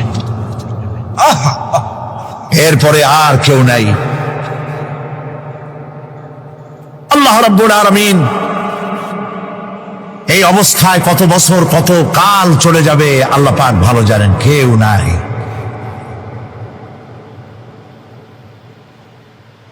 আজকের রাজত্ব কার? আল্লাহ প্রশ্ন করবেন, আজকের রাজত্ব কার? আল্লাহ পাক আওয়াজ দিবেন, বলবেন, আজকের রাজত্ব কার? কোন জবাব নাই, আকাশের নাই, জমিনের নাই, আকাশও তো নাই, কারো কোনো জবাব নাই। আল্লাহ পাক বলবেন, লিল্লাহি ওয়াহিদুল কাহ্হার। আজ একমাত্র রাজত্ব হচ্ছে পরাক্রমশালী আল্লাহ রাব্বুল আলামিনের। আল্লাহ পাক বলবেন, ইয়া দুনিয়া আইনা শাজারুকি, হে পৃথিবী তোর গাছগুলা কই? ইয়া দুনিয়া আইনা জিবালুকি, হে পৃথিবী তোর পাহাড়গুলা কই? আইনাল জব্বারিন, স্বৈরাচারেরা কোথায়? কারো কোনো জবাব হবে না। আল্লাহ পাক এরপরে আবার মানুষগুলিকে চিন্তা করবেন, সুবহানাল্লাহ। ওয়াইজাল কুবুরু বুসিরাত, যা কিছু মাটির মধ্যে লুকায়িত ছিল সবগুলি আল্লাহ পাক বের করে নিয়ে আসবেন। হাসরের ময়দান হবে, উপস্থিত হবে সমস্ত মানুষ, কেউ পলায় থাকতে পারবে না কোথাও। কুমিরে যারে খাইছে, বাঘে যারে খেয়েছে, আগুনে যারে পোড়াইছে, পানিতে যে পচে গেছে, পোকামাকড়ে যারা খেয়েছে, কোনো পথ নাই। সবাই আল্লাহর দরবারে উঠবে, পায়ে জুতা নাই, মাথায় কাপড় নাই, পরনে কোনো কাপড় চোপড় নাই, উলঙ্গ, উলঙ্গিনী। উম্মুল মুমিনিন হযরতে আয়েশা সিদ্দিকা রাদিয়াল্লাহু তাআলা আনহা, নবী করিম সাল্লাল্লাহু আলাইহি ওয়াসাল্লামের জবান মোবারকে এটা শুনে কেঁদে ফেললেন। বললেন, ইয়া রাসূলুল্লাহ, আমারও কি সেই অবস্থা হবে? তিনি বললেন, হ্যাঁ। উম্মুল মুমিনিন বললেন, ইয়া রাসূলুল্লাহ, তখন কি আমার শরম হবে না? আল্লাহর নবী বললেন, এ কিয়ামতের এই বিভীষিকাময় দৃশ্য দেখে মানুষ মানুষের দিকে তাকাবার কোনো হুঁশ থাকবে না। সব মানুষ উপরের দিকে তাকায় থাকবে, নিচে তাকাবার কারো কোনো ক্ষমতা থাকবে না। মানুষ অস্থির হয়ে যাবে। সেই হাসরের ময়দান বিচারক আল্লাহ রাব্বুল আলামিন প্রত্যেকটি মানুষকে তার কৃতকর্মের জন্য হিসাব দিতে হবে। আল্লাহ রাব্বুল আলামিন বলেন, পরকালীন জীবনের ব্যবস্থাপনাটা কেমনে হবে শোনো। ইন্নাস সামআ ওয়াল বাসারা ওয়াল ফুআদা কুল্লু উলাইকা কানা আনহু মাসউলা। কিয়ামতের দিন প্রত্যেকটি মানুষকে তার শ্রবণ সম্পর্কে, তার দৃষ্টি সম্পর্কে আর অন্তঃকরণের কল্পনা সম্পর্কে প্রত্যেকটি ব্যাপারে আল্লাহ পাক জিজ্ঞাসা করবেন। কান দিয়েছিলাম, কি শুনেছো? যা শুনছো তা আমল করেছো কিনা? আমার নিষেধ করা জিনিসগুলি শুনছো নাকি? কানের জবাব দিতে হবে। কান আল্লাহ পাক দিয়েছেন, সুবহানাল্লাহ। আল্লাহ পাক দিয়েছেন কান। এই কান দুটো যার নাই, কান আছে শুনতে পায় না, কত বড় কষ্টে আছে সে। মানুষের চিল্লায় কথা কয়, সে বুঝেই না। আছে না এমন? এই কানের সম্পর্কে প্রশ্ন করা হবে, শ্রবণ সম্পর্কে, দর্শন সম্পর্কে প্রশ্ন করা হবে। যা দেখতে নিষেধ করেছি সেগুলো দেখছো নাকি? এর শুকরিয়া আদায় করেছো নাকি?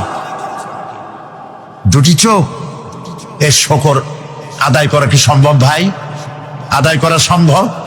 এই দুটি চোখ যদি না থাকতো, আমার গর্ভধারিণী মাকে দেখতে পারতাম না। এই সুন্দর চোখ দুটি যদি আল্লাহ না দিতেন, আল্লাহর এই সুন্দর সৃষ্টি দেখা থেকে বঞ্চিত হয়ে যেতাম। আল্লাহকে বলি, মনির, হে বিশাল আকাশের মালিক, তুমি দয়া করে না চাইতে আমাদের শরীরে যা দিছো নিয়ামত, মৃত্যুর আগে সিনায় নিও না। দুটি চোখের শকর আদায় করতে পারবো না। চোখের মধ্যে পানি আছে, কান্নার পানি না, সবসময় চোখে পানি আছে। চোখে আমরা পলক দেই না? কত কুদরত আল্লাহ পাকে। এই পৃথিবীতে দিনে রাতে অসংখ্য পলুয়েশন, রোগ জীবাণু সমানে উঠতেছে। এখন যদি মাইক্রোস্কোপ যন্ত্র এখানে থাকতো, তাহলে দেখতেন এই পরিবেশটা কত দূষিত, কত পলুয়েশন, কত জার। এগুলি নাকের মধ্যে দিয়ে পেটে যাচ্ছে, চোখের মধ্যে ঢুকতেছে। ক্রমাগত চোখের ভিতরে ধুলাবালি ঢুকবে, আর পরিষ্কারের কোনো ব্যবস্থা যদি না করা হয়, চোখের দৃষ্টি নষ্ট হয়ে যেতে পারে। এই জন্য আল্লাহ রাব্বুল আলামিন চোখের ভিতরে মেডিসিন রূপী এক প্রকারের পানি রেখেছেন, আর অটোমেটিক চোখের পাতা ওঠানামা করে প্রতি মুহূর্তে চোখকে ক্লিন করে দিতেছে। এই চোখ সম্পর্কে আল্লাহ রাব্বুল আলামিন প্রশ্ন করবেন, অন্তঃকরণ সম্পর্কে প্রশ্ন করবেন। জবাব দেওয়া সেদিন বড়ই কঠিন হয়ে যাবে।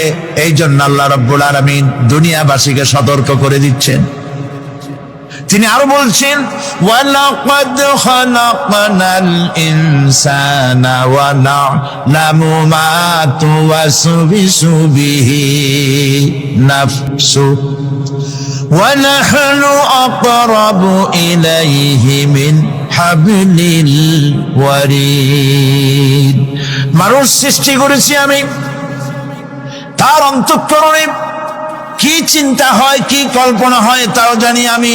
আর আমি আমার বান্দার যেই সাহারাগের উপরে মাথাটা খাড়া আছে, বিজ্ঞানীরা খুঁজে পাচ্ছে। আল্লাহ পাক মানুষের গলায় একটা টেপ রেকর্ডার লাগাই দিয়েছেন, সুবহানাল্লাহ বলে। সেই ঠিক টেপ রেকর্ড আমার এই যে বক্তৃতা ভিডিওতে ধারণ করা হচ্ছে, টেপে ধারণ করা হচ্ছে। এই বুদ্ধিগুলি কে দিছে? আরে ভাই, কথা বলবেন তো আল্লাহর নাম জোরে না। এ বুদ্ধি কে দিয়েছেন? যে আল্লাহ বুদ্ধি দিয়ে আপনার আমার কথা রেকর্ড করাইতে পারে, সে আল্লাহ পাক আপনাদের আমার সাথে অদৃশ্য একটি টেপ রেকর্ড গলার মধ্যে ঝুলায় রাখছেন। এটা বিশ্বাস করবেন না? ঠিক আজ অনুরূপ ভাবে ইরাকের উপরে যে হামলা হচ্ছে, পৃথিবীর মুসলমানেরা নিজেদের জমিন ছেড়ে দিচ্ছে। আমার জমিনের উপরে দাঁড়াই আমার বাইরে পিটাও, আমার ভাইকে মারো, হত্যা করো। আমি তোমার বিমান বাহিনীকে, আমি তোমার নৌবাহিনীকে, তোমার ল্যান্ড ফোর্সকে জায়গা করে দিলাম। এই যদি দেয় তা আল্লাহ পাক সাহায্য কেন করবেন? আল্লাহর ওয়াদা, আল্লাহর সাহায্যের ওয়াদা তো মুমিনদের জন্য।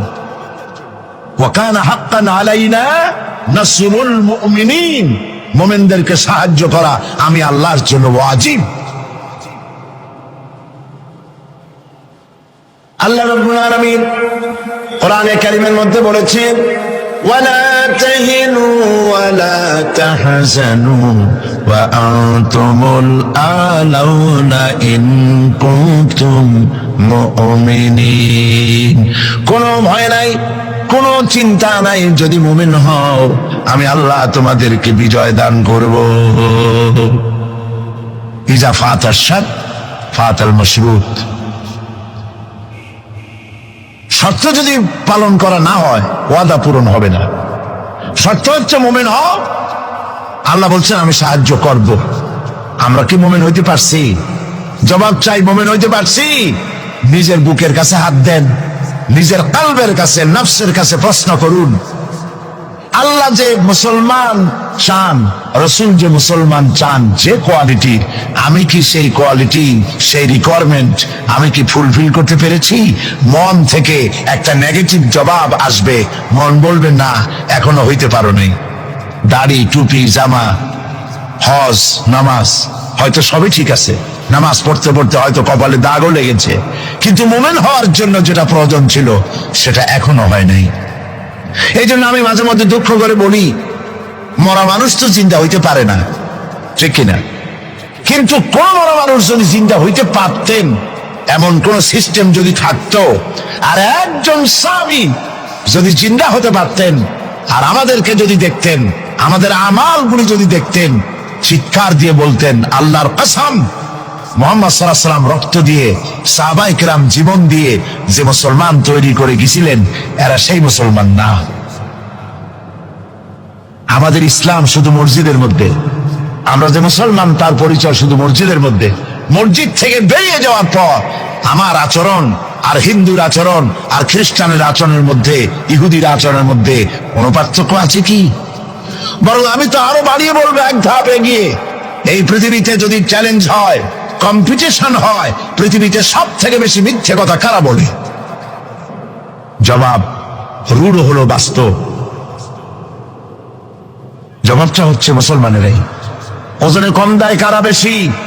মুসলমান। খাদ্যে ভেজাল দেয় কারা বেশি? মুসলমান। তাহলে আল্লাহর রহমত আমরা কেন পাবো?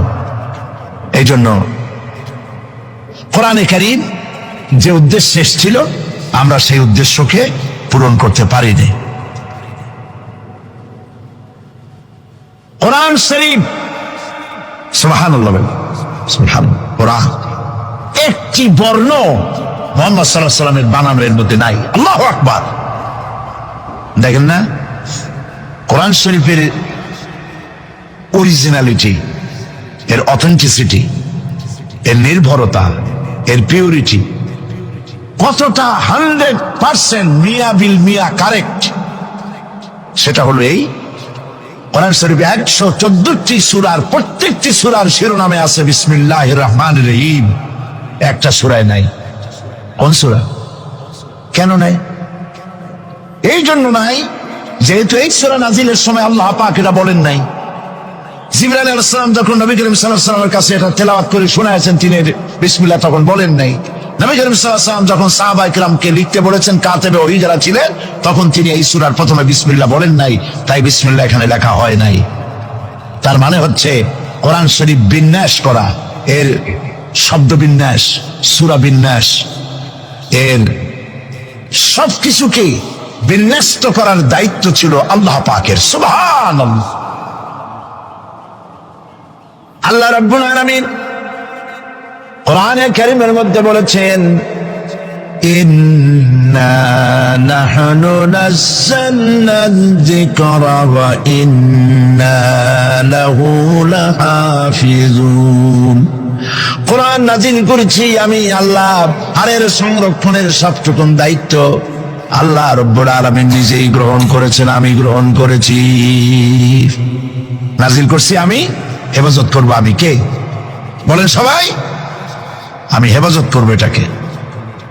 আল্লাহ পাক গ্যারান্টি দিচ্ছেন, ওয়ালাউ তাকাওয়ালা আলাইনা বা'দাল আকাওয়িল। আমার নবী যদি নিজের থেকে বানিয়ে কোনো কথা আমি আল্লাহর নামে কোরআন শরীফের ভিতরে চালাই দিতেন, আমি আমার নবীর ডান হাত চেপে ধরতাম আর তার কণ্ঠ নালীকে আমি আল্লাহ কেটে ফেলে দিতাম। কত বড় কথা! গলা কেটে ফেলে দিতাম। একটি কথাও যদি নিজের থেকে বানিয়ে বলতেন, সুবহানাল্লাহ বলেন। সেই গোলা একটি শব্দ মানুষের নেই। আল্লাহ পাক বলেছেন, এর উপর, কোরআনের উপর থেকে, এর নিচের থেকে, এর ডান থেকে, এর বাম থেকে, এর ভিতরে শয়তানের বাতিলের প্রবেশের কোনো অধিকার নয়। যদি থাকতো এতদিনে কত বেড়া সেরা করতো, সেরা বেড়া করতো, উল্টো পাল্টা করিয়া সর্বনাশ করে ফেলাইতো, ঠিক কিনা? পৃথিবীতে শত শত কোটি খ্রিস্টান পৃথিবীতে আছে। খ্রিস্টানদেরকে চ্যালেঞ্জ করুন তো, যে একটা বাইবেলের হাফেজ দাও আমাদেরকে। সারা পৃথিবীতে একটা হাফেজ চাই, বাইবেল মুখস্থ করছে, পাওয়া যাবে? যাবে না। হিন্দুদেরকে চ্যালেঞ্জ করে, কত কোটি হিন্দু আছে তোমাদের, বেদ তোমাদের ধর্মগ্রন্থ, বেদ মুখস্থ করছে, এরকম হাফেজ দাও, পারবে দিতে? পারবেন। মহান আল্লাহ রাব্বুল আলামিন কোরআনে কারীমকে হেফাজত করেছেন। সূরা কমরের মধ্যে রব্বুল আলামিন বলেছেন, ওয়ালাকাদ ইয়াসসারনাল কুরআনা লিযিকরি ফাহাল মিন মুদ্দাকির। আল্লাহ পাক বলেন, অবশ্যই কোরআনে কারীমকে আমি মানুষের কাছে মুখস্থ করার জন্য আর বোঝার জন্য সহজ করে দিয়েছি। মুখস্থ করাও সহজ আর বোঝাও সহজ। কিন্তু দুর্ভাগ্যজনক সত্য আরেকটি কথা আছে, সেটা হলো এই, মুসলমান দাড়িওয়ালা টুপিওয়ালা আল্লাহর মসজিদের ভেতরে বসে এক শ্রেণীর মুসলমানেরা বলে, কোরআন বোঝা আমাদের কাম না, আমরা পাবলিক, আমরা কোরআনের বুঝবো কি? কোরআন বুঝবে আলেমেরা। অবশ্যই এই রকমের লোক নারায়ণগঞ্জে নাই, বিভিন্ন জেলায় আছে। কোরআন আমরা বুঝবো না, বিশাল ব্যাপার, আল্লাহর কোরআন, এর আমরা বুঝবো কি? এই কথাটা শয়তানের একটি ওয়াসওয়াসা। এই কথাটি শয়তানের মারাত্মক ওয়াসওয়াসা। আল্লাহ খান কোরআন দিচ্ছেন খালি মৌলানা মৌলবীদের বুঝাবার জন্য, আর কেউ এটা বুঝবে না। আল্লাহ পাক বলছেন, আমি মানুষের জন্য কোরআন বোঝা সহজ করেছি, চেষ্টা করো, বুঝতে চেষ্টা করো। কোরআন শরীফ দুইটা জিনিস, একদিকে বোঝা সহজ, মুখস্থ করাও সহজ। আমার কাছে হাফেজ আমি পেয়েছি 8 বছরের বাচ্চা কোরআন শরীফ মুখস্থ করছে। আজকে পত্রিকা দেখলাম একটা ছোট্ট মেয়ের ছবি, 7 বছরের কোরআন শরীফ মুখস্থ করেছে, কোন মৌলানা সাহেবের ছেলে, তার মাও হাফেজ, বাবাও হাফেজ। 7 বছরের ছোট্ট বাচ্চা 30 পারা করেছে। আপনি কি মনে করেন? পাগলামি মনে করেন এত বড় কোরআন শরীফ মুখস্থ করা? 7 বছরের বাচ্চা কোরআন মুখস্থ করছে। আমার কাছে মনে হলো যেন আটলান্টিক মহাসাগর আল্লাহ ঝিনুকের মধ্যে ঢুকাই দিছে। এই যে শরফুদ্দিন খলিফা নাকি একটা ছোট্ট বালের বাচ্চার একটা ক্যাসেট বেরিয়েছে না, তানজানিয়া। লোকেরা বলে, খুব আশ্চর্য হয়ে যায় যে কেউ কেউ তো বলে যে এগুলি কম্পিউটার দিয়ে বানাইছে। যারা আল্লাহর কুদরত বিশ্বাস করে না তারা এরকম বলে। লোকেরা আশ্চর্য হয়ে যায়, এত রকম ছোট ছেলে কোরআন শরীফ মুখস্থ করলো কেমনে? বয়স তার 4 বছর। আসলে বয়স 4 বছর না, আমি আজ থেকে 4 বছর আগেই তার কাছে দেখেছি লন্ডনে। তাহলে হইতেই পারে, আল্লাহ পাক যদি ইচ্ছা করেন করতেই পারে। চিন্তা করে দেখেন না, একটা লোক 40 বছর পর্যন্ত লেখাপড়া জানে, লিখতেও পারেন না, পড়তেও পারেন না, নামও সই করতে পারেন না। কোন রাজনৈতিক ব্যক্তিদের সাথে ওঠা বসা করেন নাই, কোন কবি সাহিত্যিকদের সাথে ওঠা বসা করেন নাই। সেই লোকটি 40 বছর পর এমন কথা বললেন রাজনীতির কথা, দুনিয়ার সব রাজনীতি ফেল হয়ে গেল। অর্থনীতির ব্যাপারে, সমাজনীতির ব্যাপারে এমন সব কথা বললেন, দুনিয়া ফেল। 40 বছর যিনি লেখা জানেন না, পড়া জানেন না, লিখতে জানেন না, পড়তে জানেন না, কে তিনি? সাল্লাল্লাহু আলাইহি ওয়াসাল্লাম। আল্লাহ পাক কেন পারবেন না? মরা গাছ দিয়ে ফুল ফুটাই দিতে পারেন, মরুভূমির ভিতরে পানির প্রস্রবণ ঘটিয়ে দিতে পারেন, আমিরকে ফকির করতে পারেন, ফকিরকে আমির করতে পারেন। এই তো আল্লাহ। যালিকুমুল্লাহু রাব্বুকুম, ইনি হচ্ছেন তোমার আমার রব। সুবহানাল্লাহি ওয়া বিহামদিহি। কোরআনে কারীমকে একদিকে মুখস্থ করা সহজ, আর মুখস্থ করার জন্য একটি সিস্টেম কোরআন শরীফের মধ্যে আছে, চিন্তা করলে যেগুলি পাওয়া যায়। সেটা হলো এই যে কোরআন যদি কেউ তাড়াতাড়ি পড়ে মনে হবে যেন প্রবন্ধ পড়তেছি, আর যদি থেমে থেমে পড়ে তাহলে মনে হবে যেন কবিতা পড়তেছি। সুবহানাল্লাহ। প্রত্যেকটা লাইনে লাইনে মিল, ছন্দের আকারে কোরআন শরীফ পৃথিবীর সমস্ত সাহিত্যে মানকে ছাড়িয়ে এত উপরে গিয়েছে যেই মান পর্যন্ত পৃথিবীর কোন সাহিত্য কিয়ামত পর্যন্ত পৌঁছতে পারবে না। এর ফাসাহাত, এর বালাগাত, কোরআন শরীফের সাহিত্যিক মান চিরকালের জন্য কালজয়ী, এর পাশেও কেউ দাঁড়াইতে পারবে না। সুবহানাল্লাহ। কি পাগল ছাগল হাবিজাবি নবীয়তের দাবি করে। আচ্ছা, নবীর দাবি করলে তো তার কাছে ওহী আসতে হবে। এই যে ছাগল পাগল যেগুলা নবীর দাবি করলো, নবী করিম সাল্লাল্লাহু আলাইহি ওয়াসাল্লাম ইন্তেকালের পরে 30 জন মিথ্যাবাদী নবুয়তের দাবি করবে, ঠিক না? তো নবী হইতে হইলে 3টা শর্ত লাগে। একটা হলো ওহী আসতে হবে, মুজিজা থাকতে হবে, আর চরিত্র। নবীর কপালে লেখা থাকে না যে উনি নবী, বুকের উপরেও লেখা থাকে না যিনি নবী। চরিত্র দিয়েই প্রমাণ হয় ইনি কোনো সাধারণ মানুষ নন, ইনি আল্লাহর নবী। সুবহানাল্লাহ। তাই তো হযরতে নবী করিম সাল্লাল্লাহু আলাইহি ওয়াসাল্লাম যখন হযরত খাদিজা রাদিয়াল্লাহু তাআলা আনহার কাছে যখন দ্বীনের দাওয়াত দিলেন, কালেমার দাওয়াত দিলেন, 1 সেকেন্ডও তিনি দেরি করেননি। চিন্তা করেন না, আপনি নিজেকে বহুত ফেরেশতা রূপে আপনি বলতে পারেন যে আমি একেবারে অ্যাঞ্জেলিক ক্যারেক্টারের লোক, ফেরেশতা চরিত্রের মানুষ। বাইরে গিয়ে বহুত কথা বলতে পারেন, এমনকি বাইরে গিয়ে অনেক মুরিদও বানাইতে পারেন। পীরসাহেবদেরকে জিজ্ঞেস করা উচিত যে আপনার বউ আপনার কাছে মুরিদ হয়েছে কিনা। বউ মুরিদ করে এত সহজ না। একজন পীরেরই দেখছিলাম একটা বইয়ের মধ্যে গল্প, বউ তাকে পীর মানতেই চায় না, বহুত চেষ্টা করছে মুরিদ বানাবার জন্য, পারেনি। একদিন বউকে কেরামতি দেখাবার জন্য সে রান্না করতেছিল বাইরে, ওইটার উপর দিয়ে সে উড়ে গেল। এরপরে সে নামলো,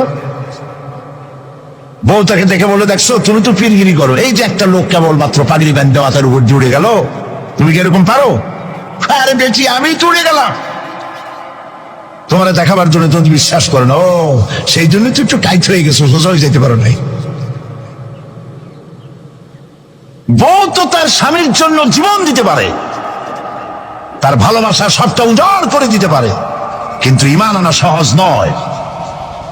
যেহেতু বউ, আপনি সবাইকে ফাঁকি দিতে পারবেন, আপনার স্ত্রীকে কখনো ফাঁকি দিতে পারবেন না। আপনি কোথায় যান, কত রাত্রে বাড়ি ফেরেন, কার সঙ্গে টেলিফোনে কথা বলেন, আপনার ইনস অ্যান্ড আউট, ভেতর এবং বাইরের সব সূর্যের মতো পরিষ্কার আপনার স্ত্রীর কাছে। এই জন্য নবী করিম সাল্লাল্লাহু আলাইহি ওয়াসাল্লাম বলেছেন, তোমাদের মধ্যে উত্তম সেই ব্যক্তি যে ব্যক্তি তার স্ত্রীর কাছে উত্তম। আমি আমার স্ত্রীদের কাছে উত্তম ব্যক্তি। সুবহানাল্লাহ।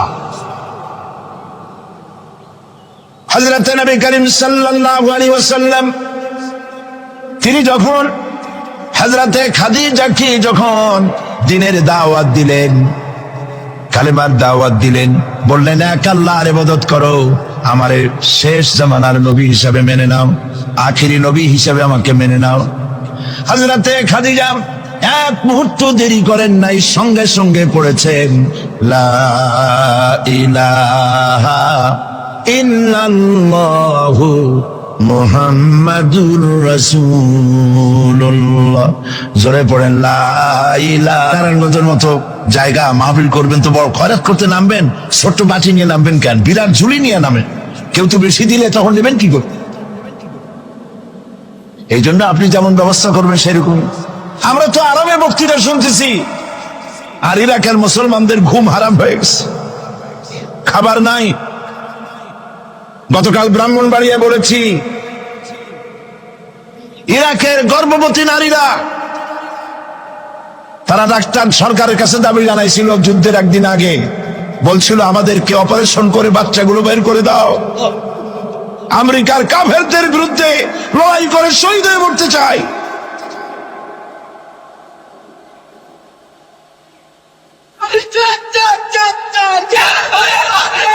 আমরা কিচ্ছু করতে পারবো না, কিন্তু দোয়া করতে পারবো। কি করতে পারবো? তবে দোয়া কবুল হোক আর না হোক এই নিয়ে তাড়াহুড়ো করবেন না।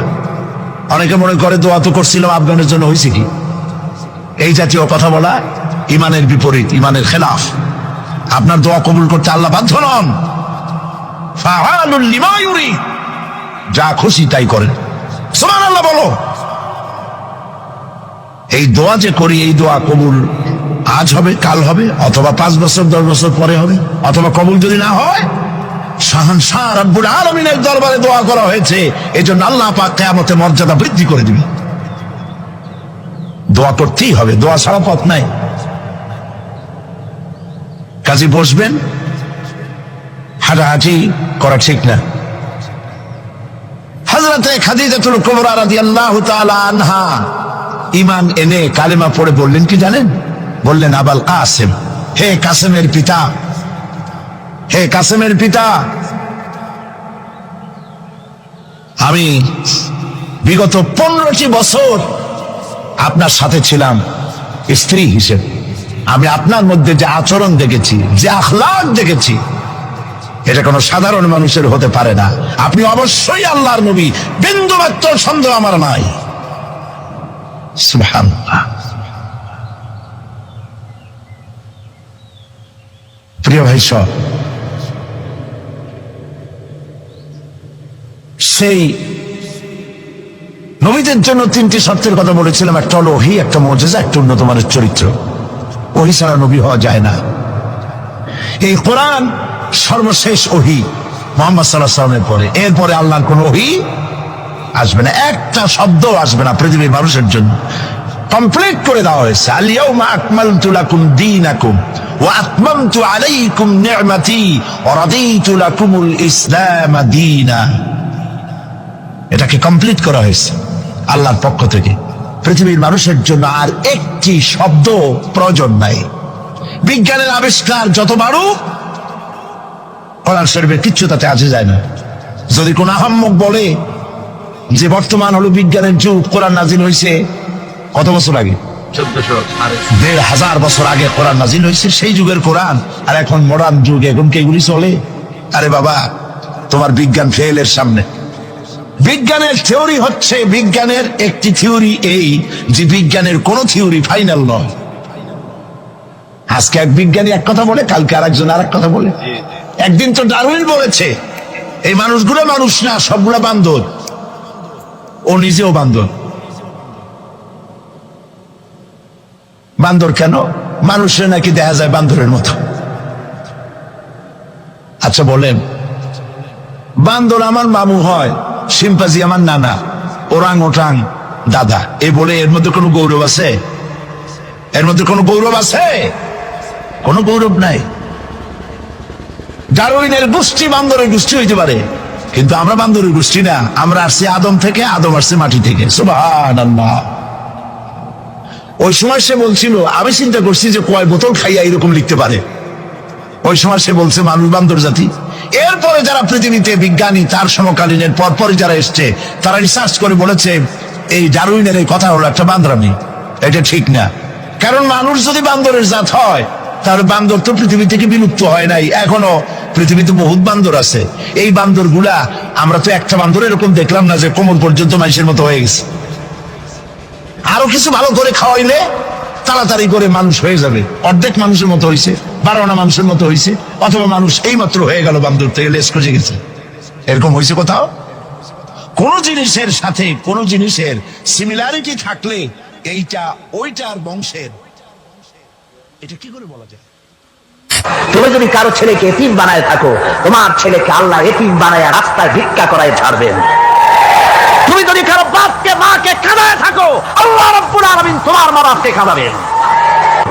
বিবেক দিয়ে চিন্তা করো, যাকে মেরেছো ওই রাত্রে তার বাড়ির কাছে যাও, ওই রাত্রে গোপনে তার বাড়ির কাছে গিয়ে দেখো তার মা কিভাবে তার সন্তানের জন্য কাঁদতেছে, মায়ের কোলটা খালি হয়েছে বলে কিভাবে কাঁদতেছে, তার বাবা কিভাবে কাঁদতেছে, তার বউ থাকলে কিভাবে ছটফট করতেছে, তার কলিজার টুকরা সন্তান থাকলে কিভাবে আব্বা আব্বা বলে কাঁদতেছে। যারে গুলি করে মেরেছো একবার বাড়ির কাছে গিয়ে কান পাচা শোনো। মনে রাখো যুবক, সন্ত্রাসীরা শুনে রাখো, অস্ত্র দিয়া মানুষকে যারা মেরেছো, আল্লাহর কসম করে বলি যেভাবে মেরেছো ওইভাবে তোমাকেও নিহত হতে হবে, কোনো সন্দেহ নাই। বাড়িতে গিয়ে ডায়েরিতে লিখে রাখো আমার কথা। থামুন, বাড়িতে গিয়ে ডায়েরিতে লিখে রাখুন, ডায়েরিতে লিখে রাখো, যদি তুমি কাউকে হত্যা করে তার বউকে যদি বিধবা বানায় থাকো, তোমার বউ বিধবা হবেই, কোনো সন্দেহ নাই। তুমি যদি কারো ছেলেকে এতিম বানায় থাকো, তোমার ছেলেকে আল্লাহ এতিম বানায় রাস্তায় ভিক্ষা করায় ছাড়বেন। তুমি যদি কারো বাপকে মাকে কাঁদায় থাকো, আল্লাহ রাব্বুল আলামিন তোমার মা বাপকে কাঁদাবেন। তুমি যদি বেয়নটের খোঁচা দিয়া, ড্যাগারের খোঁচা দিয়া একটা মানুষকে যদি বুক ফেলে থাকো, তোমার বুকটা ঝাঁঝরা করে দেওয়ার মতো অস্ত্র আল্লাহ তৈরি করে রেখেছে। বিশ্বাস করো, বিশ্বাস করো। অননুমোদিত অস্ত্র থানায় জমা দিয়ে দাও, মসজিদে ঢোকো, নামাজ পড়ো, চরিত্রবান হয়ে যাও। তোমাদের প্রতি আমার উদাত্ত দাওয়াত, আমার বুক ভরা দরদ। তোমাদের বিরুদ্ধে আমাদের কোনো বিদ্বেষ নাই, হিংসা নাই, আছে কলিজা বড় দরদ। দেখতে পাচ্ছি জাহান্নামের দিকে যাচ্ছ, এই পথটা কোন দিকের পথ? কোথার পথ? ওই নেতাদের পিছনে আর চলো না, তওবা করো। ওই নেতাদের পিছনে আর যাবে না যারা তোমাদেরকে টাকা দেয় আর অস্ত্র দেয়, যারা তোমাদেরকে মদ দেয় আর নারী দেয়, ওদের পিছনে আর চলবে না। ওয়াদা করো। যুবকরা কি পারবে ওয়াদা করতে? ওই সব নেতাদের পিছনে জীবনে আর যাবে না, ওয়াদা করতে পারো? হাত উঁচু করে দেখাও যুবকেরা।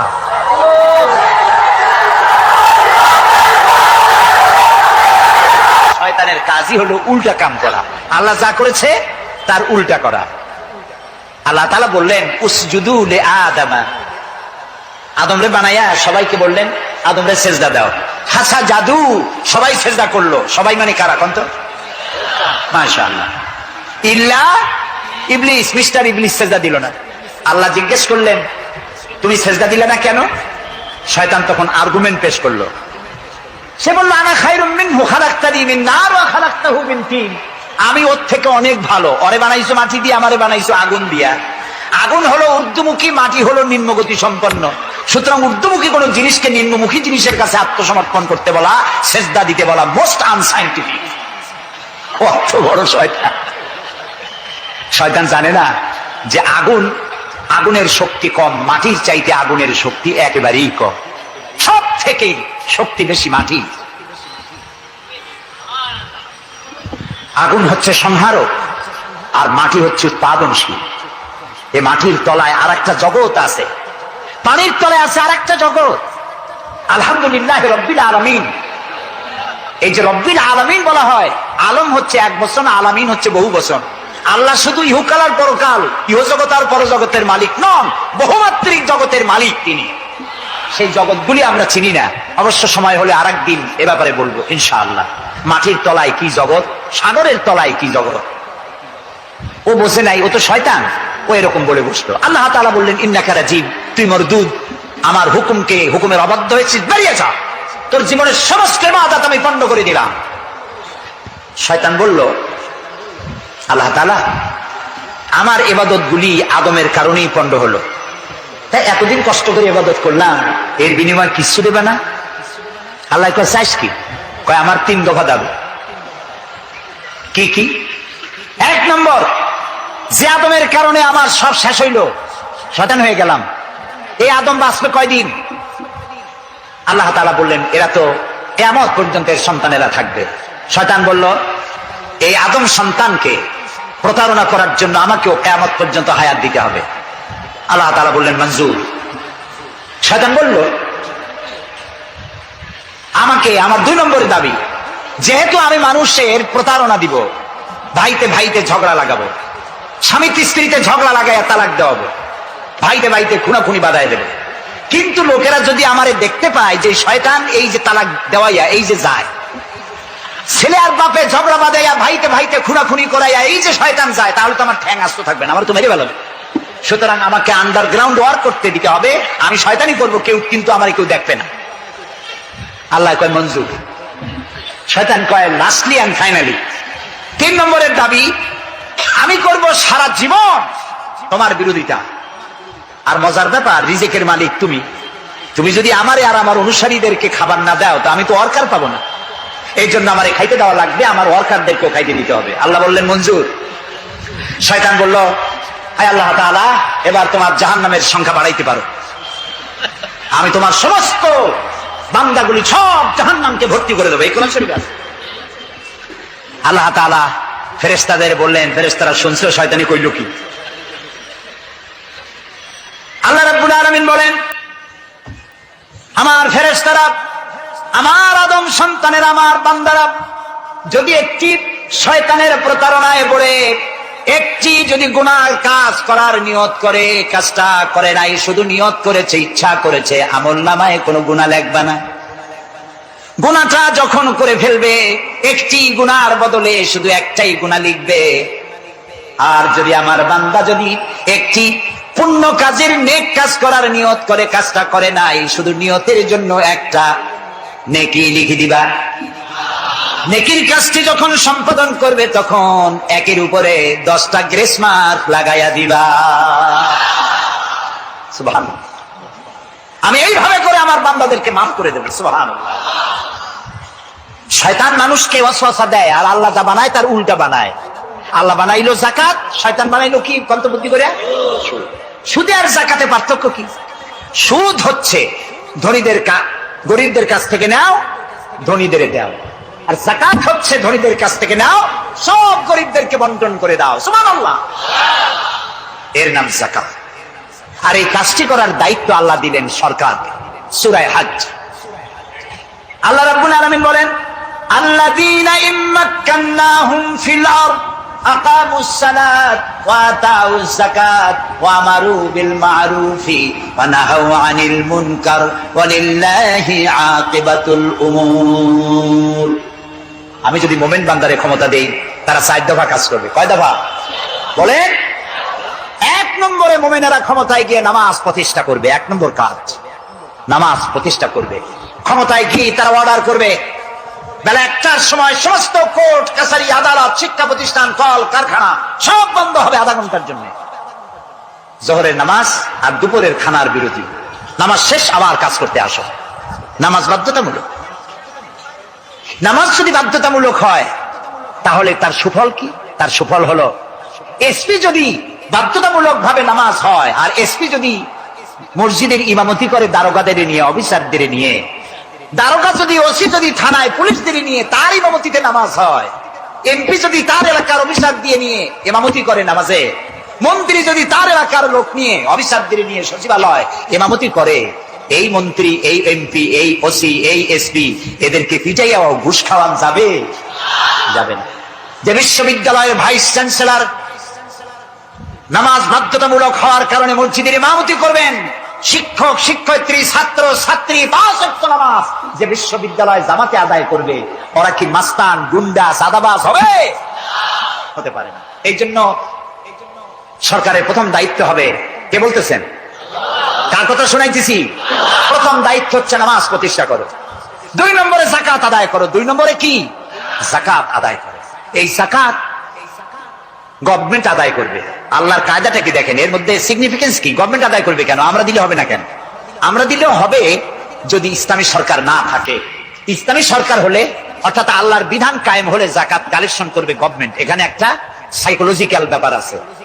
আমি যদি অধ্যক্ষ রশিদ খান সাহেবের কাছে আমি বলি যে আমি গরিব মানুষ, আমার কিছু সাহায্য করেন, উনি যদি আমাকে সাহায্য দেন যাকাত থেকে, অথবা কোনো দয়া করে কিছু পয়সা দেন, চিরটা কাল ওনাকে দেখতে পরে আমার মাথাটা একটু নত হয়ে যেতে পারে। আল্লাহ চান না তার কোন বান্দার মাথা আর একটা গোলামের সামনে নত হোক।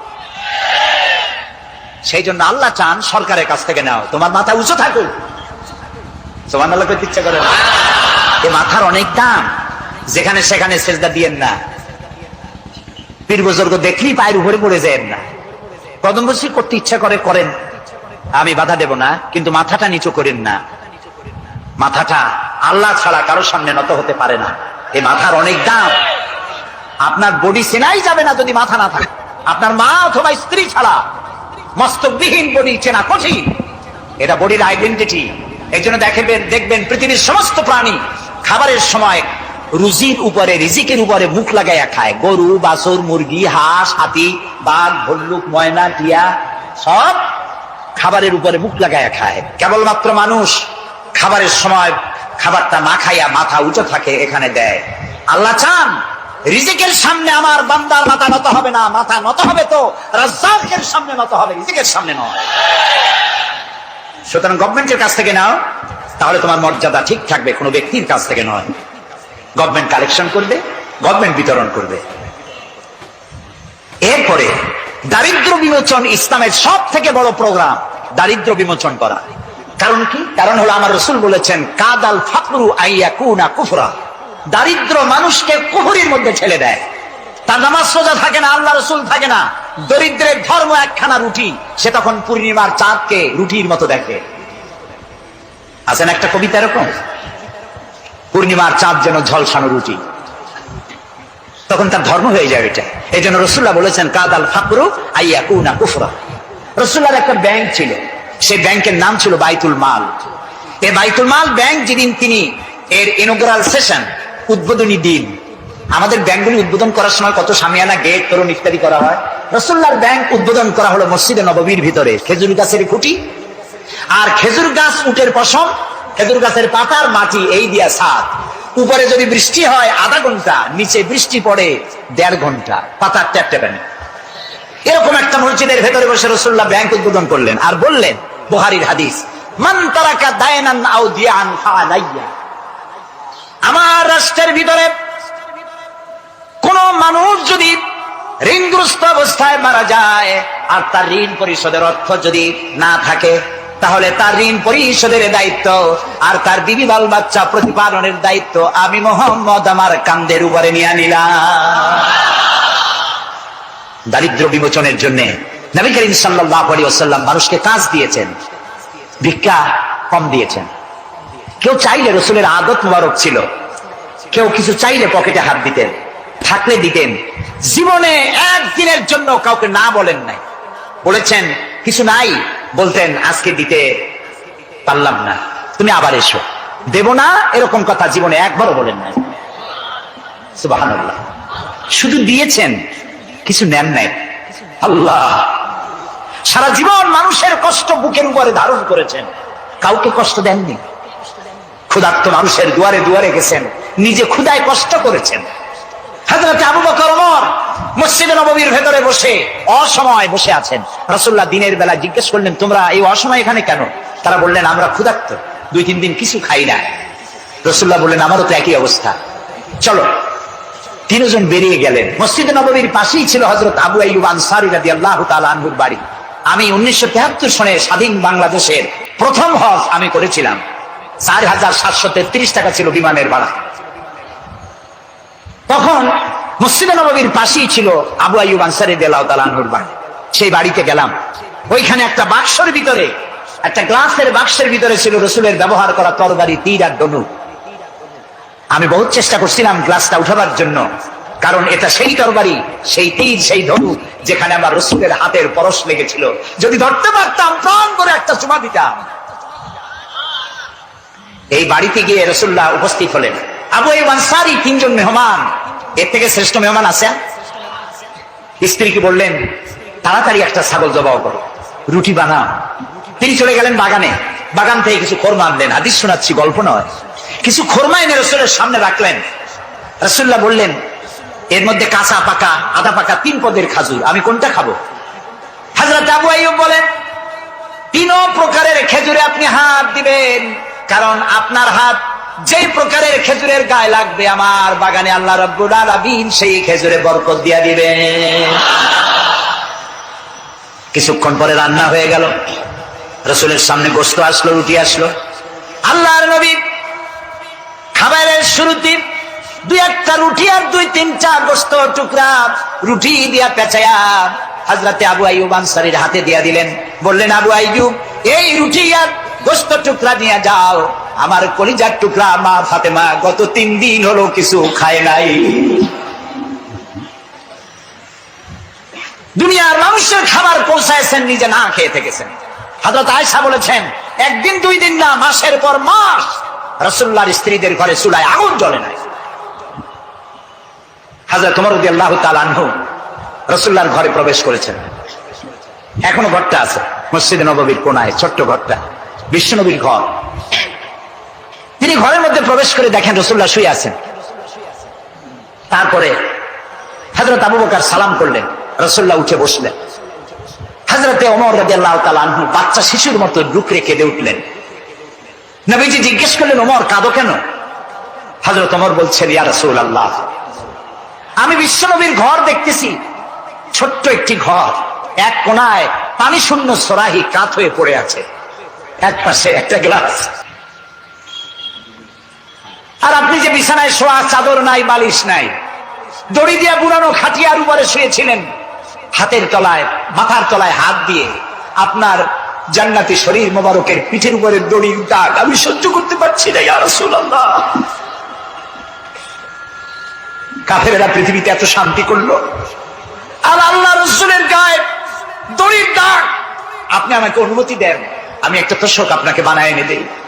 রাসূলুল্লাহ বললেন, ওমর, আমি যদি হুকুম করি, এই যে উহুদ পাহাড়টা আমার জন্য সোনায় পরিণত হয়ে যাবে। আমি পৃথিবীতে শান্তি করতে আসি নাই, এসেছি মানবতার মুক্তির জন্য, কল্যাণের জন্য। নবী করিম সাল্লাল্লাহু আলাইহি ওয়াসাল্লাম এই যাকাতের বিধান কায়েম করলেন। মানুষের দুয়ারে দুয়ারে খাবার পৌঁছে গেল, বৃদ্ধরা ভাতা পেল, বয়স্করা ভাতা পেল, বেকারেরা তাদের কাজের সংস্থান পেয়ে গেল। অবস্থা এমন হলো, হযরত ওমর ইবনে আব্দুল আজিজ রাহমাতুল্লাহ আলাইহির সময় যাকাত কে নেবে, যাকাত কে নেবে চিল্লানো হতো, ঢোল বাজানো হতো। একজন লোক পাওয়া যেত না যে যাকাত আমার দরকার। ইতিহাস লিখছে, ওই সময় একজন লোক তার সৎকার টাকা নিয়ে ঘুরতেছে যে যাকাত কাকে দিবে। 3 দিন হলো যাকাত নেওয়ার মতো একটা লোক পেল না। অবশেষে ক্লান্ত হয়ে মরুদ্যানের মধ্যে বসে আছে। কিছু সময় পর দেখলো যে একটা লোক, ধুলায় ধূসরিত চেহারা, তিনি এসেছেন, হাতে একটা বড় টোপলা। এই লোকটি বলল, পথিক, আসসালামু আলাইকুম, আমি 3 দিন ঘুরলাম এই দেশে, একটা মানুষ পেল না যাকে আমি সৎকার টাকা, যাকাতের টাকা দিতে পারি। আপনাকে মনে হচ্ছে গরিব মানুষ, জামা কাপড় ময়লা, আপনি আমার এই টাকাগুলি নিয়ে আমাকে উদ্ধার করুন। লোকটি বলছে, তোমার মাথা ঠিক আছে কিনা আমি জানি না, তুমি কি মনে করছো যে আমার এই বস্তার মধ্যে ছেঁড়া খাতা? তোমার ওই টোপলায় যত টাকা, ওর থেকে অনেক বেশি টাকা আমার এই বস্তার ভিতরে। আমি 1 সপ্তাহ ঘুরতেছি, একটা গরিব মানুষ পাই নাই এই দেশে। এটি হলো যাকাতের কল্যাণময়তা, যাকাত ভিত্তিক অর্থ ব্যবস্থার কল্যাণময়তা। যারা এই যাকাত দেয় না, অর্থকে সঞ্চিত করে, সোনা এবং রূপাকে সঞ্চয় করে, তাদের সম্পর্কে আল্লাহ কি বলছেন? والذين يكنزون الذهب والفضة ولا ينفقونها في سبيل الله فبشرهم بعذاب أليم। যারা নাকি রৌপ্য এবং স্বর্ণ সঞ্চয় করে, আমার রাস্তায় খরচ করে না, মানে গরিবদের দেয় না, সঞ্চিত করে রাখে, তাদের জন্য কঠিন পীড়াদায়ক শাস্তির সুসংবাদ দাও। প্রশ্ন উঠতে পারে, শাস্তির কি সুসংবাদ হয়? শাস্তির কি হয়? আল্লাহ সুসংবাদ বললেন কেন? এটা বোঝাবার জন্য ছোট্ট একটি দৃষ্টান্ত যথেষ্ট। মা যদি ছেলেকে কন্ট্রোল করতে না পারে, দারুণ দুষ্ট, মা তখন বলে, দাঁড়া, তোর বাপ আসুক, আমি তারে নালিশ করবো, এমন পিটটি দেবে তখন মজা টের পাবে। পিটাইলে কি মজা লাগে? তাহলে মজা বললো কেন? শাস্তির তীব্রতা বোঝাবার জন্য মজা শব্দ ব্যবহার করা হয়। এটা কোরআনে কারীমের বাগধারা। আল্লাহ তাআলা বলছেন, তীব্র শাস্তির সুসংবাদ দাও। স্বর্ণ আর রৌপ্য জমা করে রেখেছো, যাকাত দাওনি। বহু মহিলার অসংখ্য সোনা রূপা আছে, যাকাত দেন না। কবে কালে ভদ্র একটা বিয়ে আসবে, সেই বিবাহে সজ্জিত হয়ে যাবেন, সারা বছরের যাকাত দিলেন না, এতগুলি সোনা আটকায় রাখলেন কেন? আল্লাহ চান না টাকা পয়সা পুঞ্জীভূত হয়ে থাকুক। কোরআন শুধু নামাজ রোজা নয়, দেখুন না আল্লাহ কি বলছেন। আল্লাহ বলছেন কায়লা ইয়াকুনা দুলাতাম বাইনাল আগনিয়াই মিনকুম। আল্লাহ বলছেন তোমাদের কিছু সংখ্যক ধনীদের মধ্যে তোমাদের সম্পদগুলি পুঞ্জীভূত হয়ে যাক, এটা আমি চাই না। এটা যাকাত, ফিতরা, সাদকা এককালীন দানের মাধ্যমে গোটা জাতির মধ্যে পৌঁছে যাক, তাহলে মানুষের উপকার হবে। সুতরাং 7.5 তোলা নিচ পর্যন্ত জাকাত আপনার না দিলে চলবে। যখন 7.5 তোলা হবে তখনই জাকাত শুরু হবে। যত বেশি হয় গোড়া থেকে শুরু করে সবটা দিতে হবে। 52 তোলা রূপা হলে জাকাত দিতে হবে। এই জাকাতের টাকা না দিয়ে যারা জমা করে রাখেন, শাস্তিটা কি হবে শোনেন। আল্লাহ শাস্তির ধরনও বলছে, ইয়াউমা ইউহমা আলাইহা ফি নারে জাহান্নামা ফাতুকওয়া বিহা জিবাহুম ওয়া জুনুবুহুম ওয়া যুহুরুহুম হাযা মা কানাসতুম লিআনফুসিকুম তাকনিজুন। এমন একদিন আসবে যখন এই স্বর্ণ আর রৌপ্যকে জাহান্নামের আগুন দিয়ে জ্বালায়া সিল বানানো হবে, আর এই সিলগুলি তোমার কপালে, তোমার পার্শ্ব দেশে, তোমার পৃষ্ঠ দেশে সিল মারা হবে জাহান্নামের আগুন দিয়ে। আর বলা হবে হাযা মা কানাসতুম লিআনফুসিকুম, এই হলো তোমার সেই সব সঞ্চিত সম্পদ যা তুমি সঞ্চয় করে রেখেছিল, আল্লাহর রাস্তায় খরচ করো নাই।